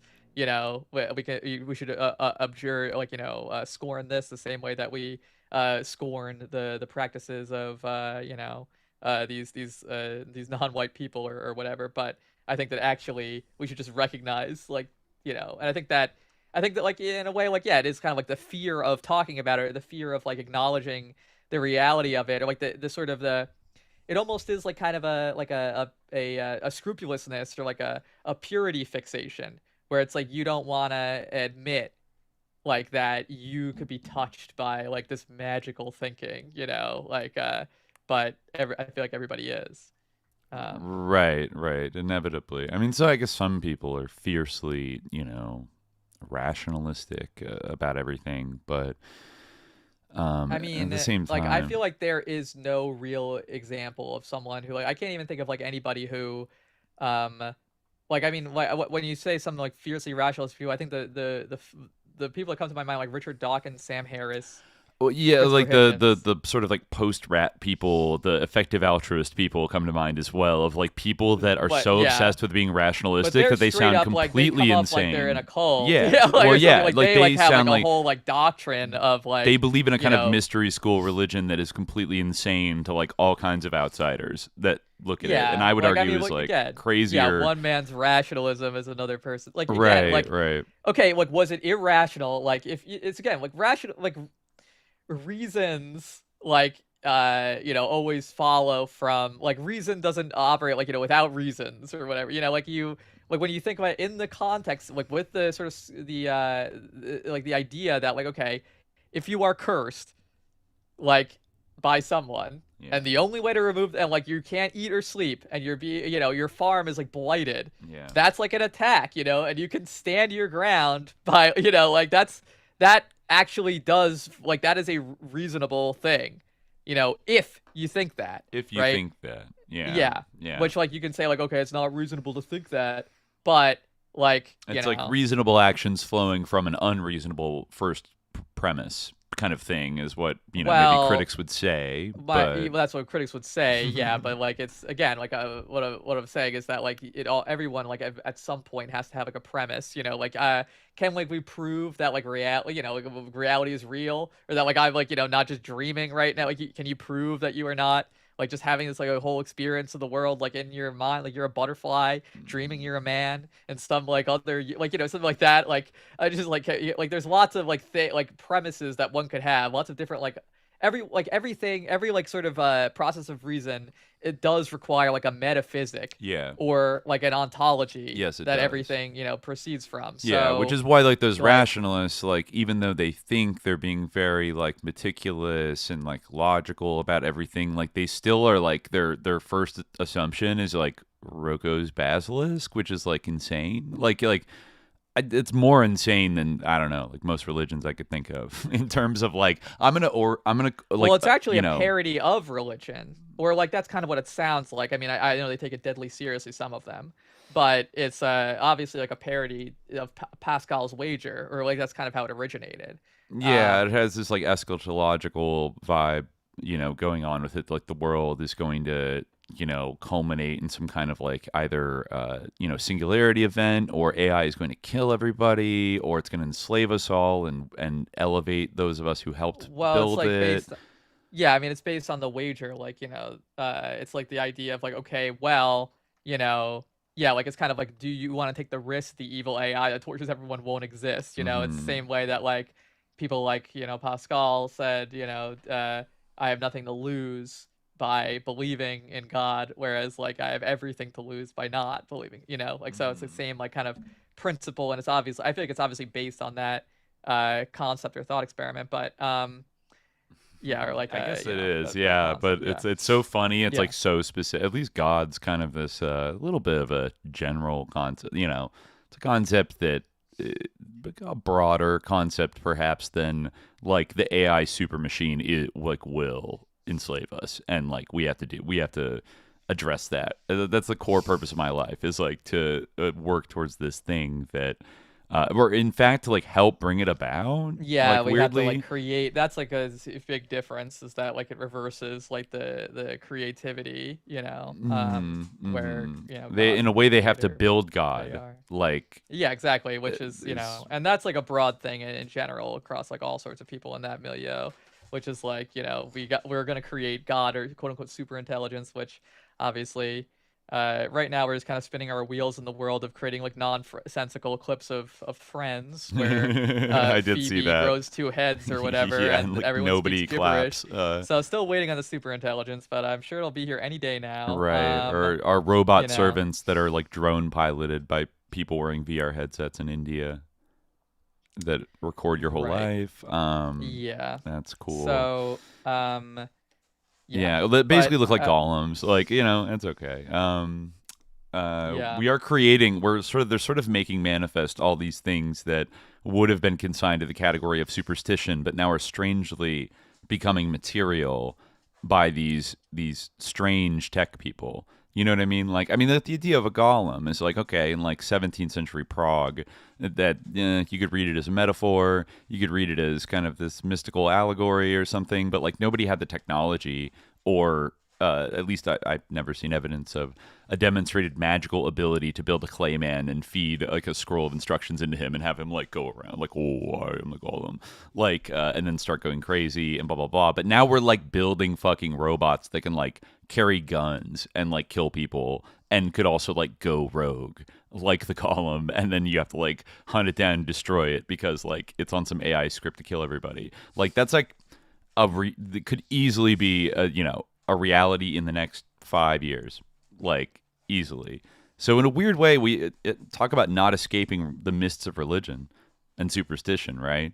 Like somehow we've ended up deciding to make these like phantoms, or make versions of these like phantoms and goblins and jinn and demons, and somehow like at least build simulacra of them, which is pretty well. kind What of it funny when you is think like it's not that like a new phenomenon in many ways. Like honestly, like if you read the Quran, like then like the way that they talk about like idols in the Quran, like the way that the Quran talks about these things, or Allah does, like the you can see like the like it's the same thing where people like kind of building these idols that they then like are believing are like better or super intelligent. It's the exact same behavior, and the critique of that behavior like from like the first century Hijri or the 7th century Christian era, like it's the exact same,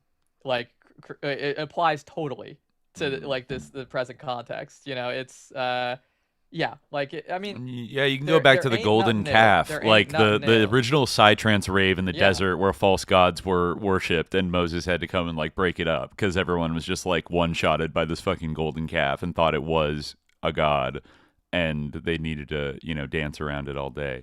And this is an old idea of kind of the pitfalls of animism, of like animist worship of the rocks and statues and totems and things like that, and investing them with power and believing that like they really were like at least like they were a vessel into which a spirit would inhabit. In fact, right? At least this is in the Quran. I'm not actually sure about how it goes in the New Testament, but in the Quran, it's like actually an example of a mimetic desire. One of Peter Thiel's favorite concepts from Girard, where they say like they look at other idol worshippers and say like make us a god like they have.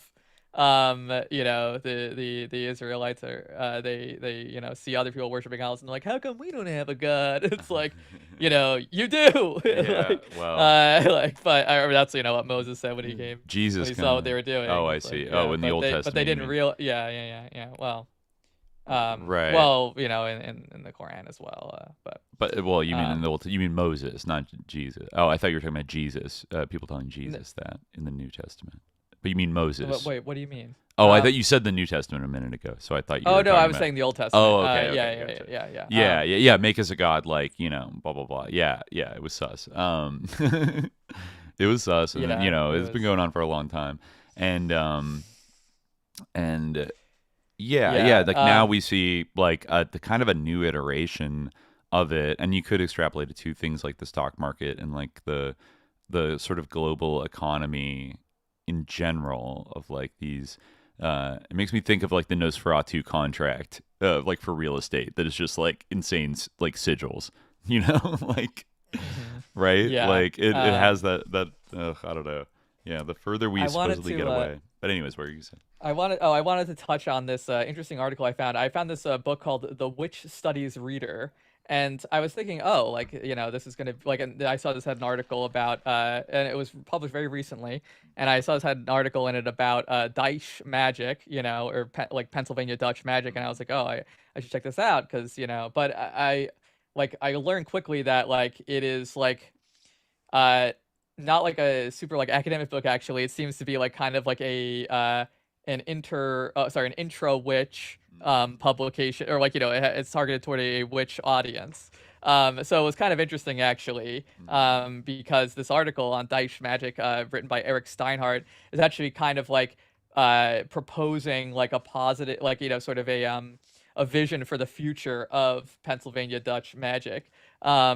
So he calls it Deutsch, which I guess maybe is like kind of the contemporary term, or that is like used for Pennsylvania Dutch, because obviously they're not actually Dutch. And it's a corruption of Deutsch, I think. Yeah, so they're now using a Deutsch, Deitsch, but so he says Deutsch magical culture started to fade after World War II. During my childhood in the 1960s and early 1970s in Lancaster County, Pennsylvania, it was still present. I was immersed in Deutsch magic as a child. I had 2 calyx in my hair, indicating inborn magical talents. But this magical culture, I feel like I have a calyx every day, but I guess maybe I don't have them naturally. No, I feel like, how can you not have a calyx naturally? No one wants to, but I mean, unless you have, whatever. Actually, what is a calyx? Hold on, I'll look it up. It's when your hair like sticks up and like does it, it's when your hair like basically like isn't, long enough, so it kind of like sticks up. Like my hair is kind of long right now, so it's like kind of flopping down on its own weight, but when I have a short haircut, like it's sometimes sticks up okay, the back. okay. Kind of like a cow licked your hair and made it go. Okay. Yeah. Funny. Okay, yeah, I'm looking at pictures that don't exactly make it more clear, but no, I see on the big babies when they like baby hair, it like sticks up. Yeah, exactly. Okay, like yeah. Many Deutsch people, including myself, are interested in reviving old family magical traditions and integrating them into contemporary life. Hence, my interest is both academic and personal. So, I will now turn to my own views on some possible features for Deutsch magical culture. According to the way of persistence, we might try to practice Deutsch magic in the 21st century much as the old-timers did. Here, Deutsch magic aligns with extremely conservative Protestantism. Unfortunately, such Christianity suffers from many ethical defects. It is patriarchal and homophobic. It has politically allied itself with white supremacism and Christian nationalism. Since I seek futures guided by progressive values, I reject this way. Moreover, it is arguable that Jacob Boehm's work points to new forms of post-Christian paganism. I don't know if you would agree with that, but anyway, whatever. You can see where anyway. But what about our powwow man who was a ardent socialist? I feel like he's being erased a little bit. He kind of makes some. All right, well, I'll give him his like I make a whole argument. Like he has like some good points, but also there's like things like where it's like, all right, but I believe the pagan elements in Deutsch culture led me away from Christianity. Since I am not a Christian, I am not interested in any Christian ways to continue Deutsch magic. It's very funny, like if you it's like so intensely Christian that like the idea that like this won't have to do with Christianity, it's very odd. But anyway, they may also be interested in non-Christian ways. Of course, many other Deutsch have also left Christianity. They may also be interested in non-Christian ways to continue Deutsch culture. Another way to continue Deutsch magic involves neo-heathenry. Thus, Urglaue, original faith, blends Deutsch practices with a contemporary Germanic neo-pagan movement known as Asatru. Yet, Asatru has little in common with Deutsch traditions, and much neo-heathenry is fascistic. True. Although the Urglaue rejects fascism, the affinities between neo-heathenry and fascism run deep. I am skeptical of neo-paganisms that seek to reconstruct the ways of quote-unquote our ancestors. Yeah, a good point. Fair. Such ethnic revivals risk devolving into tribalism, bloodline purity, and racial hatred. I am interested in new forms of Germanic paganism that look to the future rather than to the past. German thinkers are known for building abstract systems. It's weird how it pivots from like, I'm not interested in race. Here's an essentialist concept about how Germans like are great at abstract thinking and we can rotate shapes in our mind. He doesn't say that, but thus, I seek to move from concrete ethnic particulars to abstract pagan universals. Okay. Some people are trying to integrate Deutsch magic with contemporary occult practices. However, from the Thule Society to the Order of the Nine Angles, the occult has long overlapped with fascism. Many occult cultures are post-truth cultures, which reject shared norms of truth and turn instead to conspirituality and authoritarianism. Since I seek futures guided by progressive ethical and political values, I reject the occult. a more promising way to continue. Canceled. You rejected the Yeah, occult. whoa Watch there, out. Chief. Whoa, I don't know if that's it. schizo. I don't know if that's it. Is this guy gonna be the third mic on Subliminal Jihad or something? Anyway, a more promising way to continue Daesh magic involves Wicca, founded by Gerald Gardner in England in the 1940s. Right. Gardner influenced the Wiccan Sybil Leek, who visited Pennsylvania in 1967. Well, if she visited. 3 Pennsylvania groups soon combined Daesh magic with ideas derived from Wicca. Leek helped found the first 2 groups, namely the Kata Coven and the Wulfa Coven. The third group is the Black Forest Clan, founded by the controversial Wiccan writer Silver Raven Wolf. Okay, so this was actually interesting to me. Silver Raven Wolf, are you familiar with her at all? Maybe I am not. not. Well, having been a goth teenager, I knew like my fair share of Magic Hell people. And Silver Raven Wolf is like, if you're in Barnes and Noble back when that was a thing, or like, your Borders, your bookstore back when bookstores were a thing that had books, like in the religion section, in the sort of designated witch section of that section, like a lot of the pop witchcraft books were by this one author, Silver Raven Wolf. Okay. And she kind of like is almost like synonymous with sort of she would almost be like, even like among like kind of novice, it was kind of like a status thing to talk shit about Silver Raven Wolf, like it would show like how a real witch you were, that like you weren't into those like those Llewellyn books and Silver Raven see. Wolf. Oh, she was getting she was getting the mass market distribution, big profiles, and I'm trying to think of like what an accessible like comparison might be. It's kind of like talking shit about Obama to show that like you're not like a lib, something like that. Like it was sort of the equivalent. Right. I could, obviously the critiques are legitimate in both cases. However, like it also was kind of like a status thing. She's been like criticized sharply, for being fake lore or whatever. But it is interesting that she is from a Pennsylvania Dutch background. Oh, okay. I saw that she adopted one of the most powwow at some point, but she's from okay. I think she's from Pennsylvania at least. I assume that is like her background. What was her actual name? It does not say on her Wikipedia. All it does say is her birthday, which is September 11th. Oh, wow. That's powerful. It is powerful. No, her actual name is what is wait, I did find Janine E. Trayer. So maybe that could be either German, English or German. She was born and raised in Pennsylvania. Okay. She had a vision of 5 angels and a fascination with tarot cards was her calling. The logo of her spell candle company is hilarious. It's like an angel, like a raven with something on fire, a one-eye pyramid symbol, like some kind of like a crown, a Rosicrucian thing, sort of like whisper magic with a K. Not a lot of like straight up information about her. There are some interviews I found from maybe like 2018, but her website doesn't say much. I feel like the most of the things that have been written about her are also like, she's a witch, cool, or it's like very controversial .com. Okay, let's see. controversescial.com. Interesting.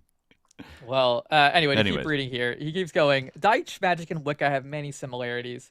Both take ideas from Bohm. Bohm greatly influenced Franz Hartmann, whose book, The Life and Doctrines of Jacob Bohm, is probably the most important book on Bohm in English. Hartmann helped found the occult group known as the Ordo Templi Orientis around 1900.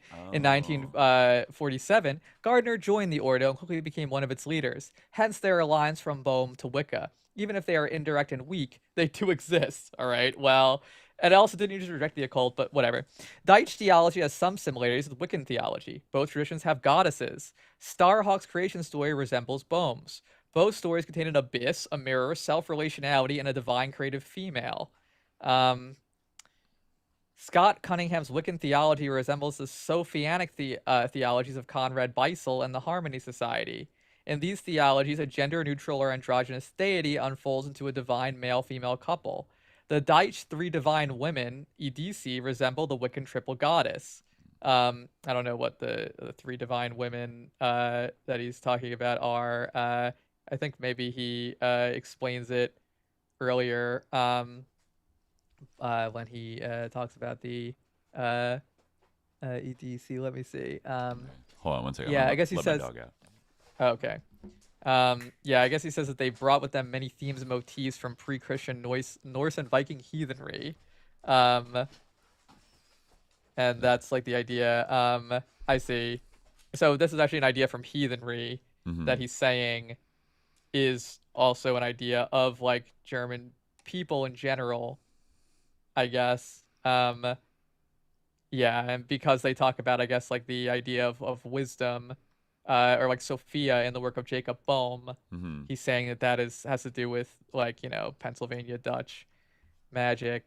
So again, just as much of a stretch as anything here, like not. Anyway, so yeah. I guess he keeps going. Oh, I'll just wait for you to return, I guess. I'm here. Oh, you are back. Okay, yeah. I'm here. So this is kind of interesting. As a future-oriented practice, Deitch Signcraft has little interest in the agrarian spells from old Deitch grimoires. It adapts ideas from contemporary witchcraft. Yet this is Deitch Signcraft is like his whole thing. Like he's like, I propose Deitch Signcraft as like the new way, the future for Deitch magic. And you know, he says that it's not interested in this old stuff, right? It's gonna be something different. And you know, but yeah, so it adapts ideas from contemporary witchcraft. You know, while the Deitch should not use the Wiccan Wheel of the Year, they used annual astrological cycles and were intimately attuned to the seasons. One thing is like, you know, that really kind of like flagged this book to me as like what's going on here is that he has like citations, but they don't have like page numbers, and the one citation that I checked was like wrong. But anyway, J.M. Moore describes a magical path close to green witchcraft based on mindful experience of the changing seasons. This path fits well into Deitch Signcraft. The Deitch were expert herbalists. Deitch Signcraft expands this herbalism to include all physiologically active molecules. You can cast spells in your body by taking curcumin and cannabis, or by taking ibuprofen and mirtazapine. Mirtazapine. I don't know what that is. Okay. What's mirtazapine? I'm not sure. Maybe kind of painkiller. Oh yeah, it's funny that you cast spells in your body by smoking weed. Interesting. Cool. Interesting. Right. Yeah. The ultimate spell. Okay, so as a like yeah, like that's like the best way to like be the ultimate witch is just like, yeah, I'm doing a spell right now, just smoking weed. I feel like that's like honestly like offensive to witchcraft almost, to just be like, I'm doing a spell by just smoking weed or taking Advil. Like that's but a anyway, little yeah, that's like you yeah. know when like yuppies say like I love my rituals, like getting the coffee in the morning. It's like, you know, yeah but anyway, yeah, so he goes on talking about Jacob Bohm. Says he was regarded by Hegel as the first German philosopher, as a great role model, Hegel. They built great metaphysical systems with extremely abstract concepts. The work inspired German idealists who were known as rationalists. The early Deitch distinguished themselves through their focus on Sophia as divine wisdom. Since Sophia inspires philosophy, Deitch Signcraft will base itself on a systematic metaphysics. Deitch magicians will strive to work out the philosophical foundations of Signcraft. Women are not excluded from rationality. They can do philosophy as well as men. That's a weird thing to have to specify. But anyway, okay. After all, like Isis and Athena, Sophia is a goddess. Lance Garavi shows how failure to engage with philosophy transforms apparently feminist witchcraft into a merely capitalist commodity. As a philosophical movement, Deitch Signcraft will address shared norms of truth. It will work against those post-truth cultures that lead to con-spirituality, authoritarianism, and fascism. Bohm influenced F.W.J. Schelling, who influenced Charles Sanders Peirce. Pierce has an evolutionary cosmology following Bohm. So I hope that people can see like why I find this to be kind of interesting. I'll just read his conclusion here, just but I want to talk about like what I think is interesting in this. Following the way of Sophia, Daesh magic can help create a better future cultural world. It will be a post-Christian world. It will be a new form of Germanic paganism, distinct from ethnic paganisms like Astatru. I don't understand. Like, again, that is like weird. But anyway, like it doesn't make any sense almost. Like it's Germanic paganism, but it's not ethnic. Like what is anyway? It Whatever. sounds a little having cake, eating it too. That's the whole. That's like the essence of this whole thing. But it will bring Wiccan motifs and Daesh motifs together into a new synthesis. It will use ideas from Bohm and his philosophical descendants, both German and American, to fit these motifs into a rational framework. It will provide clear meanings for its concepts and will justify them using logical arguments. It will strive for shared norms of truth and will avoid the post-truth elements of magical cultures that tend toward fascism. It will use its philosophical tools to bring a pagan ethics that strives for progressive values and social justice. So, what I think that like have your cake and eat it too is like very much like core to this because it is like kind of this thing of like appealing to Charles Sanders Peirce and like Hegel and Schelling, all these people, and saying like this is what my like new vision of Daesh or witchcraft and powwowing is going to be based on. Like it's gonna completely eschew like the actual like traditional practice of this in Pennsylvania, and like create this new thing based on like Wicca of all things, because like one Wiccan visited Pennsylvania one time, and like there are some broad similarities we can draw.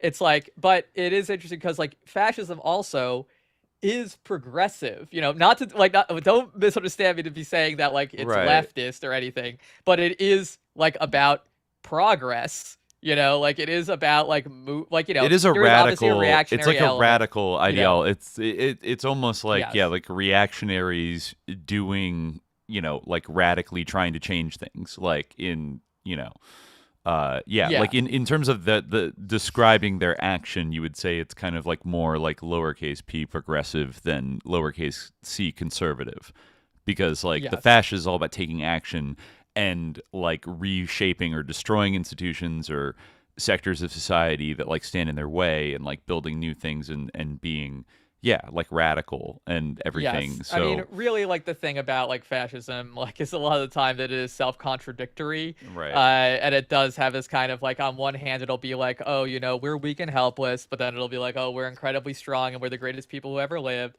And then it will be like we're, reviving an ancient tradition that goes back to the dawn of time. And the other one is like we're entering like, a great new age that will like, wipe the slate completely clean and build like a new empire like from scratch. But that is like a strong, and also think like the sort of hyper rationalistic, like mechanistic worldview is not alien to fascism. I was just gonna say that it is not foreign to quote unquote rationality and even hyper rationality. Like in much like capitalism, it can be simultaneously like operate on like a kind of on one level of rational premises, but then on like a deeper level, like massive irrationality is like undergirding it. It's like the rational workings of a deeply irrational system or like political movement. So I think you look at like the logistics around like concentration camps and shit like that, and like Nazi Germany's like military capabilities, which were formidable, and like its technology and everything. Like there was a lot of quote unquote rationality going around. Ask Werner von Braun, but like also it was in ultimate service to like an insane fascist project that was like kind of like not rational in the like it was insane and so I'm not so like sold that unlike like the only thing wrong with fascism is that it was superstitious or it was irrational, or like it was post-truth, which is interesting because like it is this kind, or like it was conspiritual, whereas like this is actually like, hey, take us out of it, like leave us out of it. What the fuck, like but well, it is interesting because like the like how do we even define like magic or witchcraft, like in a lot of cases, like if we're talking about like a consensus like truth, like in this sort of like a language that is being used here, the sort of like dialectical opposite that sort of that constructs itself against is like basically like the stereotype would be like witchcraft. Like if you ask like a lot of these like German rationalist philosophers who think abstractly, like true. they would not be like they would probably like readily invoke like the figure of like the witch or like basically like the non-white religious person a lot of the time as like an icon of like the irrational, right, or of the superstitious. And like the the other, like, I mean, Schelling, for instance, who he mentions, right, like has like Bohm influenced Schelling, who influenced Peirce.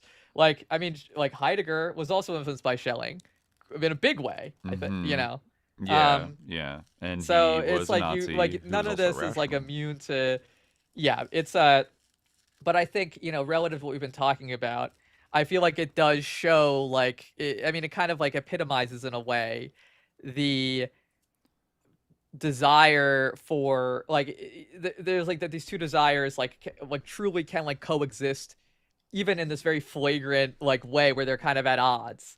Like there is this desire for enchantment and magic, and like there's this desire for like a consensus truth and like like to live within this like kind of myth of enlightenment or whatever, this sort of idea of like modern secular reason, while at the same time like still desiring like like there's a desire like okay, it's like I grew up with this tradition, like I had a cowlick, like this tradition used to be alive in Pennsylvania, but like also like I don't want anything to do with the tradition because it's Christian, like stuff like that, like, and I'm not. It's a little bit, and I want this to be based on like just the German ethnicity, but also it's not going to be ethnic because that's fascist.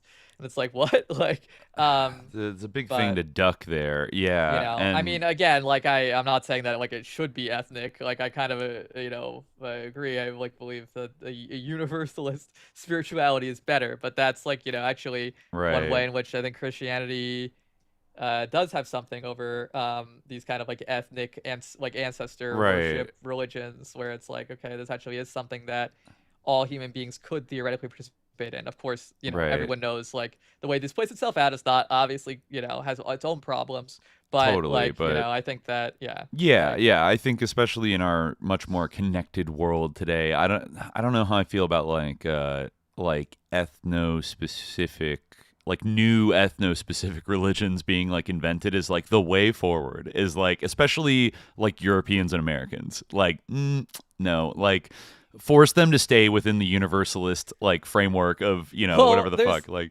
there's this whole cottage industry that like kind of has developed, like this goes back to like our old stalking horse of witch talk, or where you do have these people where because like like a lot of these when like there's like a sort of a cosmology articulated for witchcraft, a lot of the time it does kind of draw on these like kind of culture bound like polytheisms. I don't want to I feel like paganism is a derogatory term, but like they often like reclaim it, so these culture bound paganisms and things like that. But obviously it's problematic, like, it's problematic for like white witches to be like appropriating like maybe like the sort of ancestral ways of like the Caribbean or something like that, right? Or Native so like Americans, a lot of time the solution is that like you need to worship Mayans. your ancestors, which is like that's you're right. You're so fucking right about that. Like it is a little, because there's like a fair point to be made about like spiritual appropriation of like other traditions, like when it's going from like white person to like I'm gonna take ayahuasca once in a way that like people never used to take it, and then I'm gonna like be kind of this like quasi-Mayan, like the spirituality, like Mesoamerican kind of melange, like spirituality, or Hinduism or Buddhism in this kind of way, or this kind of paganism.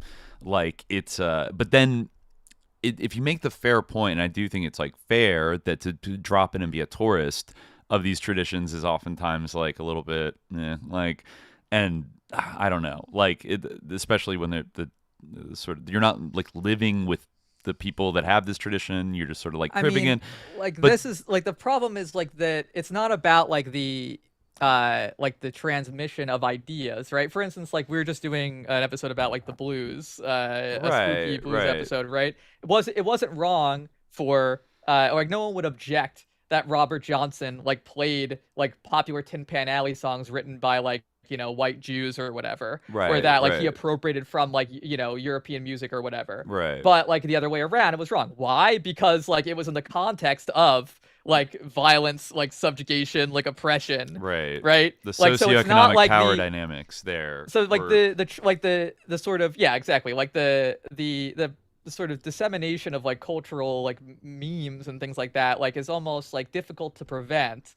What needs to be like stopped is like the exploitation and the violence and the oppression, the subjugation, like that actually is objectionable, like gives makes those actions into violence, and makes them like a complicit in that, right? Like so, which is it is a hard thing to unwind when like the economic system and like the structures we have in place today and like the relationship of say like the United States to the rest of the world is one of like exploitation and sort of like a neo-imperial dominance, that it's like, oh, these dynamics are probably going to pop up when you go on the little ayahuasca trip to Peru or something like that. But then it's funny, it's like if people then like they become aware of the critique that like, oh, you shouldn't like just appropriate other things and you should look within your own ancestors, then you're looking back to like your European ancestors, or you feel like, oh, that's where I have to go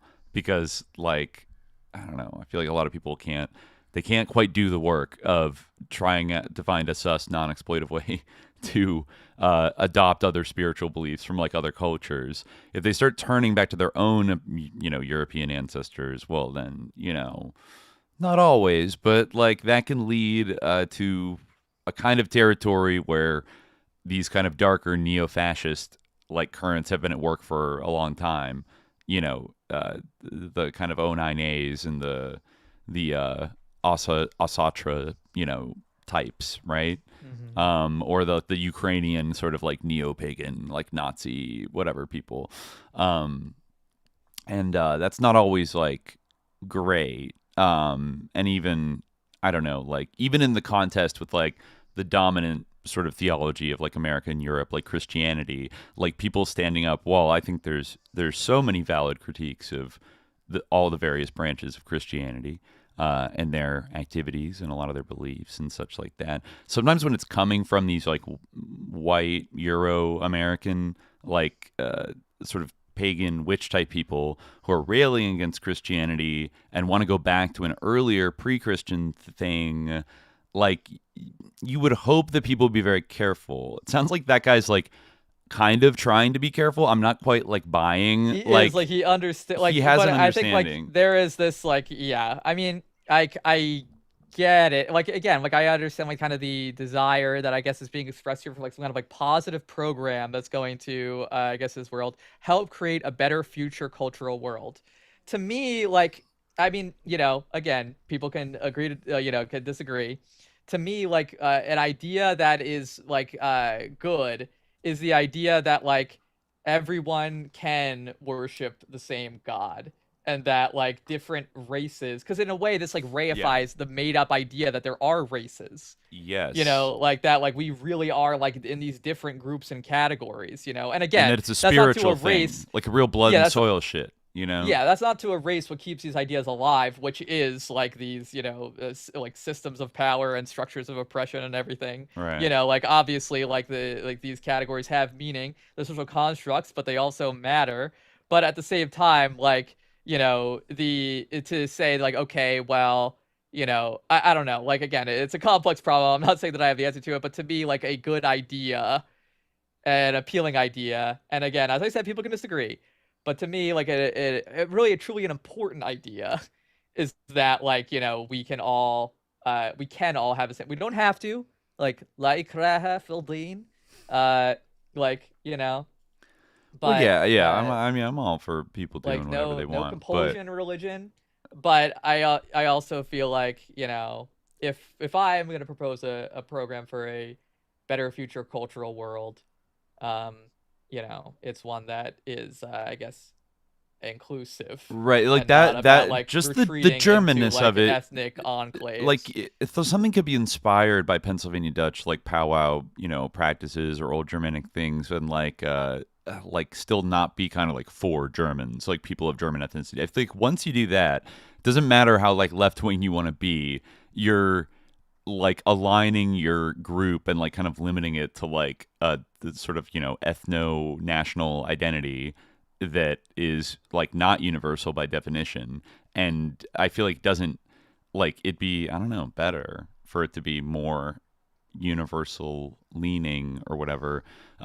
Maybe on this note, I was looking for a little more info on Silver Ravenwolf, who I think was in fact like raised like Pennsylvania Dutch. Like her ancestors came here in like the 1700s. Yeah, it's pretty interesting that like probably the most influential like witch of the modern age in some ways in the U.S. The Barnes and Noble witch. It kind of makes sense. Yeah. But I found actually an old from like 2014 a Wiccan blog that called Wicca for the Rest of Us that is kind of actually going in hard on Silver Ravenwolf. Well, she is harshly criticized a lot. Well, like I said, it's kind of this thing. But anyway, but the critiques are actually interesting. Because what they say is because like she's so popular, especially among teens, but it frustrates many other pagans who find her works shallow, dishonest, bigoted, and outright wrong. Can't we simply agree to disagree? Yes, to a degree. However, that doesn't stop us from having an opinion and voicing it. You know what? That's right. I think I support that. Yeah. I think you should be allowed to do that. With Ravenwolf, it's not merely a difference of opinion or personal belief. It's about facts, which can be disproved, and moral issues, which can quickly color a community when a vocal member puts them forth. And so these are quotes that they kind of list out from her book, To Ride a Silver Broomstick, New Generation Witchcraft from 1993, one of her most popular books. And they mostly actually, these Wiccans take issue with her depiction of Christianity, which is interesting. They say that there's very little reason to mention Christianity in a book about Wicca unless you're using it as a comparison. The fact is, readers are much more familiar with Christianity than Wicca, so such mentions can be helpful. However, there is no reason whatsoever to use a book about one religion to slam another one. It's outright unprofessional, not to mention immature. Her bigotry is particularly ironic, since the craft code of honor she used to display on her website included respect the religion of others. So she's both a bigot and a hypocrite. And this is a quote from the book. If you intend to grovel before a god form, capital G, god form, please stop here and throw this book away. The common act of sniveling at their feet is unacceptable. If you truly want that type of relationship with higher ups, there are plenty of well-cultured religions that will gladly open their arms to you. Okay. She says, while she doesn't actually name Christianity as the offender here, I don't think I'm out of line inferring that's what she meant. And her uses the phrase common act. I feel like that's offensive to many religions. Like, certainly all the Abrahamic this ones. Is kind of the yeah. thing. Like, you could take this, and like you could put this into like an Islamophobic screed easily. Well, here's another one that she throws down. Another hot quote where she does name Christianity. I believe one of the biggest problems witches face today is the influx of Christianity and its turn the other cheek melodrama. More and more individuals are leaving the Christian kingdom in favor of ours, but they bring with them brains that have been hammered for years with another philosophy. Okay, I mean, like, of all the things to like attack Christianity for, it's like, okay, like the turn the other cheek thing pisses you off the most.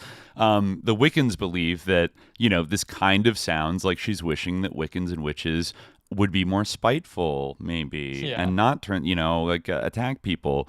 And let's see. Yeah, she says, wow, okay. She also says, satanic witch, : one cannot be a satanic witch because witches do not believe in Satan. Okay, like, what? Yeah, even the Wiccans say, disregarding her painful lack of rudimentary capitalization skills, this sentence is typical white lighting, painting the neo-pagan world in a cheerful, shallow, and unsullied light without any acknowledgement of complexity. When the hell were we awarded copyright on the word witch? Some Satanists also identify as witches. Simple fact. Also, as a note, many Satanists don't believe in Satan either, and none of them believe in the Christian version of Satan. So, I mean, I think the Wiccans are right there. Like, you know, Fair like enough, what the yeah, I fuck mean, I is guess this? I- Like I was no thinking, witch like, is well, ever dude, like no witch Yeah. believes in Satan. I don't know what that. Well, it reminds me of that, like, there was a web page back in the day, Why Wiccans Suck, which was, like, you know, kind of, it was written by, like, a former Wiccan, and that was, like, one of his big points that he, like, hammered home, or she, I don't remember the gender of the author, but, that, like, there was this kind of thing that, like, you know, no, like, there's no black magic, you know, blah, blah, blah, like, it's all, like, good and, like, light and love, and, Yeah, like, yeah. fluffy was the term people would use, Mm. but, you know, yeah, like he was like, well, no, there's lots of darkness, like whatever, which is kind of cringe in its own way, but yeah, like it's this is an interesting part. Looking at this thing, there are two kinds of readings: those for magical people, of course, with the K, Yeah. and those for once-borns. Once-borns belong to other religions that do not believe in reincarnation or magic. Huh. A once-born will get hooked before for a magical person because they are totally unfamiliar with the intricacies of magic and divination. Cool. Yeah. Here's a really funny Yes, one. Exactly. Like, Here's a funny one I mean, here. you know, fair enough. Like, a lot of religions have, like, you know, terms for anyway. keep Yeah, going. yeah. So this is under section more persecuted than thou. There is a particularly offensive story on pages 49 to 50 describing how Christians came up with their one male god and forced the European medieval pagans through war to worship him. This is a quote from the book. While in Persia, they came across a nasty god that was used in that country. And, wonder of wonders, he resembled the old god of the people in Europe. He was dark, half animal, with horns and a tail. Bingo, they thought, and rubbed their hands excitedly together. Now we know how to eradicate the old religion and bring in the new. When they got back to Europe, they told the people that the old god was really Satan because he had horns and a tail. What? Like, okay. Like, that sounds like, yeah, like, oh, okay. Like, they blamed the cool real god and they framed him as being Satan. I see. To, like, trick people into hating the Right. real based god who was Satan. Awesome. Yeah, I guess they're talking about Ahriman. They might be talking about Ahriman. Yeah, that idea. Yeah, they say, sorry, there alright. was no one old god of the pagans. This is classic Murrayism, disproved 20 years Yeah, before the publication of true. this book. No, I don't understand why these evil Christians need Persian mythology to turn the god of the supposed old religion of Europe into a monster. Can't you simply make him into a monster? She also presumes that Satan has always been depicted with hooves, horns, and tail, and that's simply not the case. Satan is never described in the Bible, and images of him throughout history vary immensely. Yeah, wait, okay, this is sus. She finishes the section by saying, I wrote this story to sound rather trite on purpose. It's a good story, though, for children, and an interesting one to tell around the fireplace. Good story for children? What sort of values are you preaching here? That's right. Okay. Yeah, kind of sus. She thinks she's so persecuted. The burning times, I guess, is like, there's something about this that she says, burning times. You will hear this often. It is in reference to a historical time from about 1000 CE through the 17th century when it's said that over 9 million people were tortured and burned by church and public officials on the assumption that they were the Christian version of witches. Historians indicated that the majority of people tortured and murdered were women and children.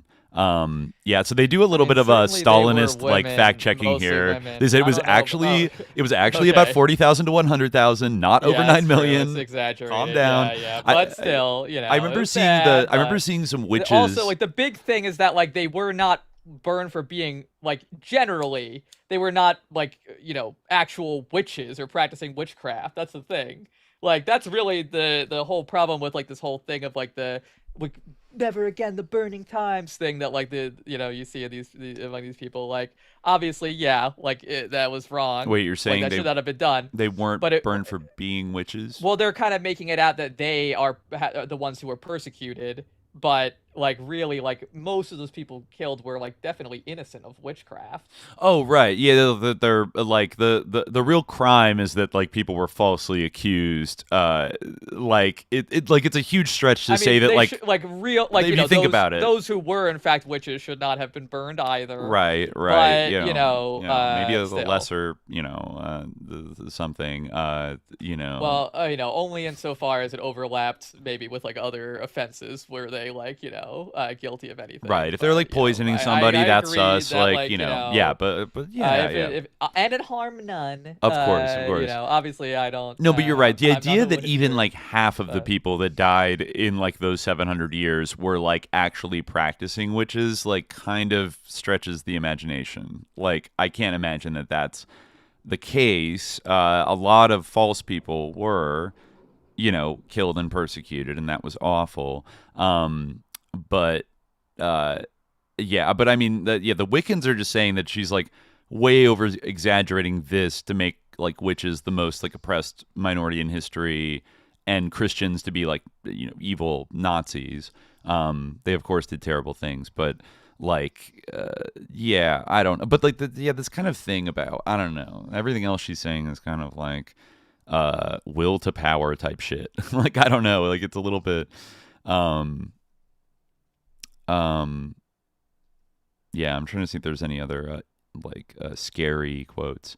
Everyone likes angels. She actually attacks the word Wiccan. She thinks the word Wiccan kind of sucks. And the Wicker Man movie, which she despises. She doesn't think it's real enough.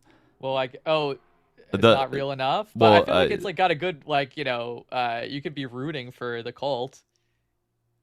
What, you could be rooting for the cult? I'm saying I don't see why why wouldn't she like enjoy that movie from like and root for the cult, because it's all about like a Christian like man who's like all bigoted and like has all these assumptions getting owned by a bunch of like based witches. So like you could just like disidentify with the protagonist. You mean Wicca specifically? Well, the movie The Wicker Man. Oh, The Wicker Man. Oh, okay. I thought you were talking about Wicca itself. Oh, yeah, The Wicker Man. Yeah. Because that guy, you think she would love it.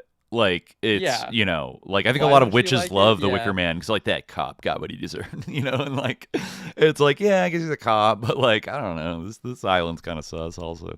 So they, blah, blah, blah. Yeah, she does not like the word Wicca. So they're breaking down more fact checks. There's never in history been a worshipped entity known simply as the goddess. Let's see, blah blah blah. She talks about Mary Magdalene, like says a bunch of shit. She claims Mary Magdalene was a pagan, which like doesn't really make sense because she was Jewish. The conflation of Mary Magdalene. Goddess, definitely not true. Yes. Right, and Mary Magdalene was, like, according to the Bible in the New Testament, like, Mary Magdalene was an adulteress, not a prostitute, and people get it mixed up because Jesus also saved a prostitute from stoning, and they kind of, like, including the Last Temptation of Christ, kind of, like, combine these two things together. But so she's like riffing about, I don't know, how like Mary Magdalene was actually a pagan prostitute goddess, like, ascended witch or something. So I mean, even within the Magical community, this Pennsylvania Dutch inspired witch is got a lot of flack.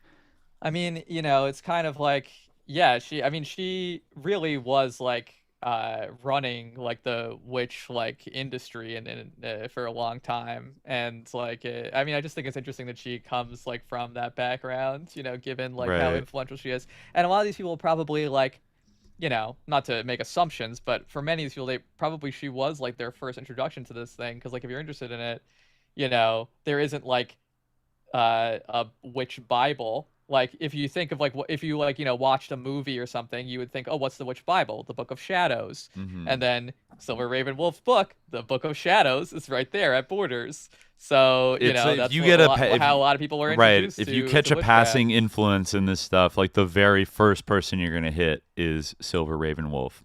And then, an All-American with, got to make sure it's an all-American with proper roots in this country, right? To steer everybody towards. And they're kind of, I don't know. Authors to avoid. She pops up on r/babywitch. People, I guess, are people saying? I like how her official website is at .info. that rules. Dot info. Yeah, so she has been accused Silver of Rainbow bigotry and openly associating with racist and or transphobes. Well, she's part of a long list here. But So, I mean, how old is Silver Rainbow at this point? I guess she's really she's like a boomer. 70s. Oh, really? Yeah, she's probably a boomer. Yeah. Yeah, I would imagine. She's been around for Or maybe a while. not quite in her 70s, but pretty old. Yeah. Yeah, she was born in the 50s. Wow, somebody else in the thread says avoid Damien Eccles, demonic mayhem and completely fictional and dangerous for beginners who are gullible. Wow, hateful. You can't dislike Damien Eccles. He rules. He's so cool. He's all the celebrities. He was oppressed by He's so oppressed. the ex-gens.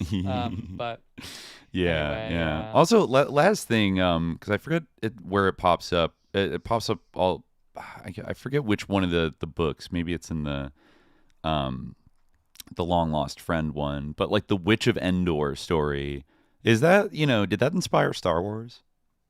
Endor. I feel like there's a couple of things like that in Star Wars. Like I remember, like in one of the movies, like there was a planet called like Jeddah. Oh, yeah. Like a city, and then it got blown up. But I guess it probably was like where he got the name from.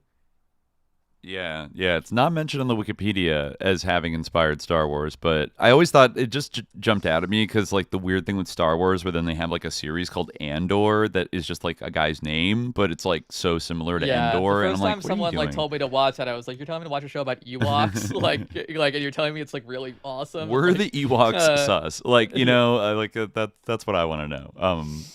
In this village called Endor where a witch lives, they do kind of try to. I'm not shading their local practices, but like the Ewoks do try to like human sacrifice like the gang when they go there, right? They, like many of like the Star Wars aliens, are like racist. Basically, They're like literally doing like the cannibal cooking pot thing. Yeah, and then they believe like, C-3PO is a god, and they start to worship him.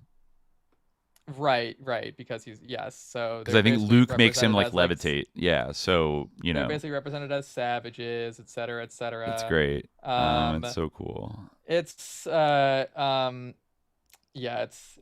very whatever. But yeah, I mean, I think in terms of the name of the planet, I think that George Lucas, like, he is kind of known for just like kind of I mean like Tatooine was like named after the city in Morocco. So I feel like I feel like he just like, hears sounds that he likes. Like, remember when like they were working on a video game at Lucasfilm and like they had like come up with this character whose name was like it was like Mason Briggs or something, like like a video game protagonist name. And then he was like, I don't like that. I like BJ Dart. BJ Dart. Like change his name to BJ Dart or something. And I mean, maybe they didn't stick with that, but like that was like what he said. And they're like, we need a new like, evil character. Like, could you come up with some names for us? And he was like, how about Darth Icky?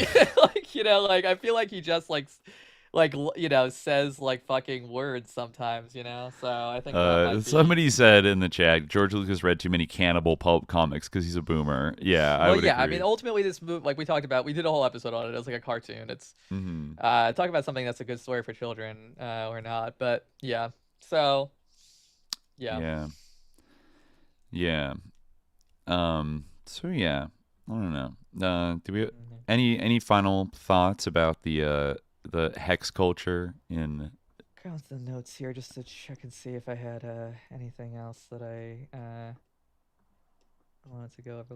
Let's look into the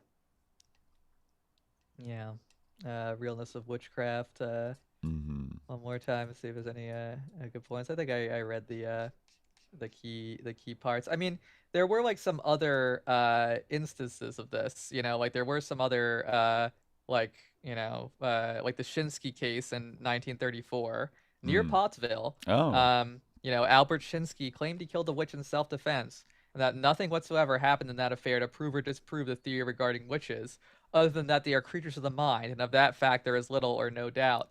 Newspapers at the time published a copyright account by this writer, some of them with screaming headlines. Did Bible figure in witch slaying? In the article thus published, we had not established positively that the Bible did figure, but suggested it could have. This conclusion was supported a few days later when a professor from a Philadelphia University, accompanied by an officer, called on Shinsky in his jail cell. Warden William Watson of the Schuylkill County Prison reported that Albert Shinsky believed that in the murder of Mrs. Mummy, a witch, he was justified, and that this murder was justified in the Bible.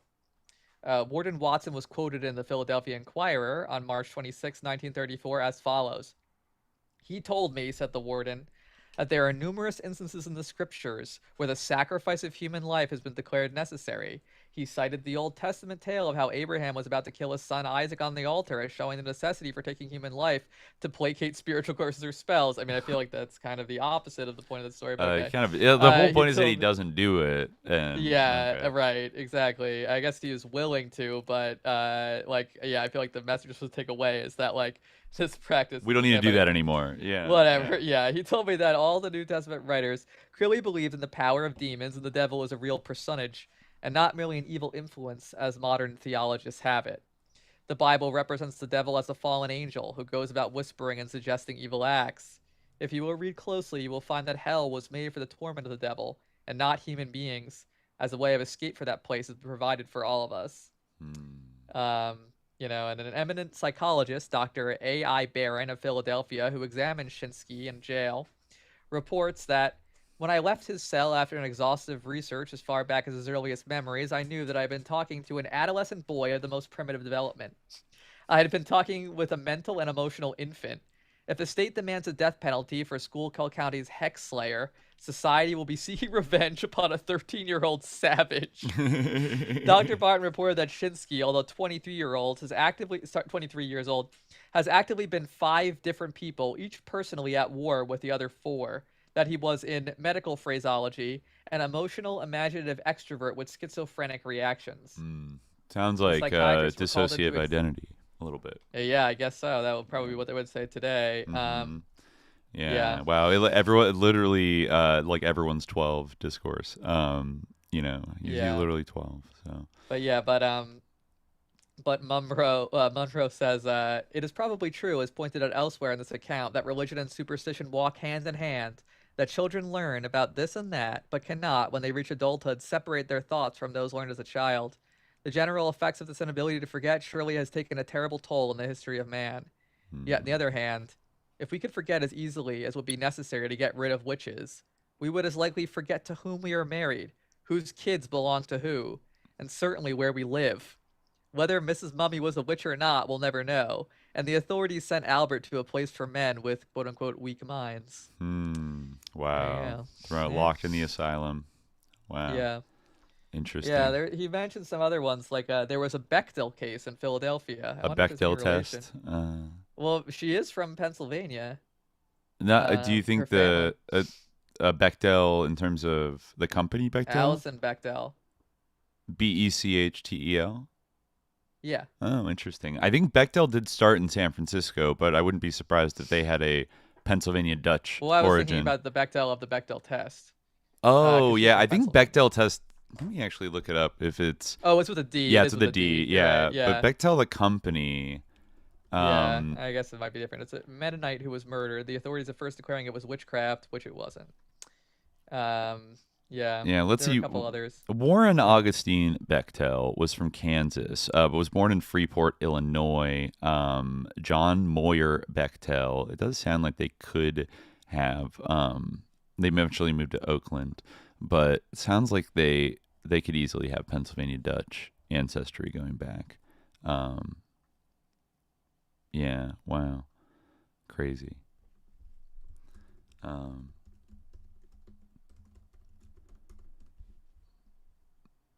And who was the Bechtel in Pennsylvania that was... It was a Mennonite, I guess, who was murdered. The authorities at first declaring it was witchcraft, but I guess it wasn't. According to Monroe, yeah. Oh, okay.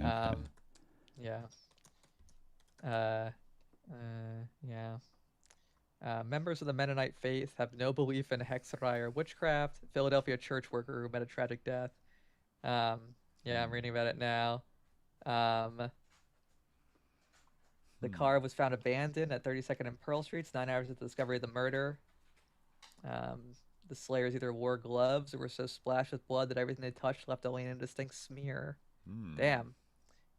People claim that it was witchcraft, but you know, it's interesting that they're, yeah, I guess they probably connected it with the previous one, since it was like a grizzly slaying. They must have assumed that, like, you know, or they must have connected it with what had happened not too long before. Yeah.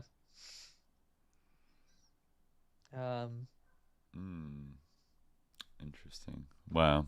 There's a lot of Bechtels in Pennsylvania Dutch country, so kind of hard to tell. I found a extremely long genealogy website, but it doesn't necessarily say if the company. Well, anyways, one day we'll get to Bechtel. They're actually a really sus company, but you know, weird like security contractor, Iran Contra type shit. Oh yeah, the overseas construction, the engineering company. Yeah, that's right. I feel like they did a lot of like Saudi Arabia things, headquartered in Reston, Virginia. Yeah. Anyways, all right. Well, powwowing. We've unlocked a new folk magic tradition in the United States. We've unlocked it. We've unlocked quite a bit this month in our spooky saga. So I hope everybody enjoyed that of us maxing out. You know. I don't know what next month will bring. You know, November. It's an election month, a tiny one. Thanksgiving, we could always go back and look at crimes of Pilgrim's Past. But we'll just do holiday. We'll just do holidays for the rest. Just holiday based, yeah. Sus Santa Claus. You know what? Kind of want to do Sus Santa at some point. I mean, it's just an interesting, like, you know, how, like, I kind of want to do Sus Santa at some point, to be honest. To be completely honest. He has an interesting, like, history, you know, going from, like, a Catholic saint from, Constantinople to... Yeah, well, it kind of combined with all these ideas of, like, Father Christmas and, like, these, you know, other, like, gift-giving entities. I mean, there's a lot there. I mean, I'd like to learn more. And like who given that it's a religious concept, like which corporations got together and were like, this is going to be the Santa century, and like going hard. Well, it's like Father Christmas, you know, and Santa like aren't really this. They kind of like were combined, I think, but they aren't really the same. Like Father Christmas like started out of its own thing, sort of. Interesting. Oh yeah, Saint Nick. Yeah, that interesting synchronicity there with Saint Nick being ho ho, Mr. Ho ho ho, but then also like ho ho ho, you know, like the devil. Right. Nick. Is Nick a name for Satan? Old Nick. I guess you're not Saint Nick, but like Old Nick. Oh yeah. I think if let's check this real quick. Old Nick Satan. Old Nick is a common informal name for Satan or the devil. Yeah. Actually, one theory is that it was in contrast to Saint Nick. So you know, there's Saint Nick, and then there's Old Nick, who's a bad boy. Yeah. It's true. Nick and Scratch. Yeah. It might have come from German or Scandinavian words beginning with maybe Nick. Even from Nixie, which we talked about Water in the Max spirit Martin episode. Yeah. Or you know, knickers and knockers, things like that. Yeah. Oh, interesting. Yeah. Watch out, folks. The Old Devil Saint Nick on Pathos.com. Surprisingly similar to Old Saint Nick. Yeah, that's I don't know. Christmas Past, the Old Nick Saint Nick connection. Oh my God. Wow. Well, I think people have gone deep. People love Christmas discourse, you know? So it's a big phenomenon. Well, I mean, Santa itself, you know, if you scramble the letters around, as we all know. It's like how Peter Thiel is the reptile. Santa, Satan. Yeah. What's up? Why does he wear red? Why does he come in the chimney? Huh? Why does he love the fireplace? What kind of conditions are the elves working under? You know? What's going on up at the North Pole there? I mean, he basically employs Jinn. Yeah, he kind of does. Yeah, machine elves. Like DMT elves. He is a Jinn. Like, he's an elf. They call him an elf in A Visit from St. Nicholas. Really? You know, the iconic, right? They call him a jolly old elf. Well, you never see a jolly old Jinn. You never see Santa's ears, right? I mean, maybe you do sometimes. Well, I don't know. I don't think that pointy ears are like necessary to be an elf/Jinn. I think that's not to be a Jinn, but I feel like an elf is a specific like pointy-eared. You know, does no, I don't think so. You don't have to have pointy ears to be an elf. Pointy not ears. At all. No, I think that pointy ears and elves came to be associated rather late in the history of elves. You don't think elves? No, not fundamentally. I think that came to be like associated with elves like very, very late in elf lore. Is Santa an elf? Yeah. Interesting. Oh yeah, Well, he he's was a described as an visit elf for. in You're the- right. A visit from Saint Nicholas does call him a jolly old elf. Yeah, yeah. But it's like, you know, also based on Saint Nicholas, the historical figure. So it's a little bit like muddled. You know, it's like these traditions sort of like combined. Well, yeah, that's my point. But I think it's odd that you're calling him an elf. NPR had an article, "Is Santa an Elf?" Discuss from 2015. Man, they really fell off. They used to be, you know, before. I feel like they've gotten worse since 2015. That's why they were defunded for blowing the whistle on Santa's gin nature. Right, right. Yeah, Santa made the call. Santa made the anyway. call. Yeah. Anyways, I guess we'll. Yeah. guess Actually, it's not only were pointy ears first associated with elves and fairies like in the 19th century, but it's not even canon in Tolkien, which is probably the most famous association between elves. I did and, see that. Like, that's like, you know, in the Peter Jackson movies, like they have pointy ears, but it's not like fundamentally canon. The to Hobbits Tolkien that had they- pointy ears, right? I think the hobbits were described as having elfin ears or something, or like Tolkien maybe drew them with. I don't know. I'm not. We got to save that for Sus Tolkien. Anyway, we're getting we're spiraling. We're here, listing so future episodes right now, but yeah. we will. Sus Tolkien will happen. Sus Tolkien will happen. It's all gonna happen. Sus Santa, watch out. Santa. You're on notice. we got you. Yeah. Yeah. We're on notice. We're calling you in, Santa. All right. Well. Yeah. Thanks for joining the chat today. All who are in the chat. Thanks for everybody watching and listening. We'll be back on Monday with a very cool episode. I'm just gonna leave it at that. But it is gonna be tight. Oh well, okay. We got to stop hyping this episode because we. I know we're hyped it, like, jinxing twice for the wrong day. Well, that's why I'm not saying. Sorry, That's why I'm not saying. I should have cut you off before you did. That's why I'm not saying we'll be anything. back I'm not saying anything on except Monday you know what? with some show. All our on episodes, Patreon. all our episodes are cool. So Exactly, and yeah, I'm not exactly wrong, but I'm not gonna. Yeah. That's why I'm just gonna leave it at that. Exactly. You know, Okay. and Yeah. but definitely tune in on Patreon.com/subliminal jihad. For I mean, maybe we'll actually be public for Monday. Well, we'll see. We'll see what happens. No promises. We don't know what's going to happen on Monday yet. we have no idea. Okay. So yeah, We literally don't. it'll probably be on. We'll see. I think figure it out. you know we're no Griffin 15. That's not what we said. But yeah. But you can subscribe at patreon.com/subliminal jihad. Just also FYI to prospective subscribers. I don't know if we've laid this out before, but you should definitely subscribe on like your web browser and not on iOS, because Apple charges you extra money, and we don't get any of it. But Apple just gets a bunch, and you pay more for no reason. So if you are interested in subscribing, highly recommend doing it from like your computer as opposed to like the Patreon app, because then it charges you like $2.50 on top of $5. Like, it's kind of wacky. So yeah, save yourself a couple bucks and do it on the web browser. But yeah, we'll catch you all on Monday. But until then, dear listeners, stay vigilant. Peace.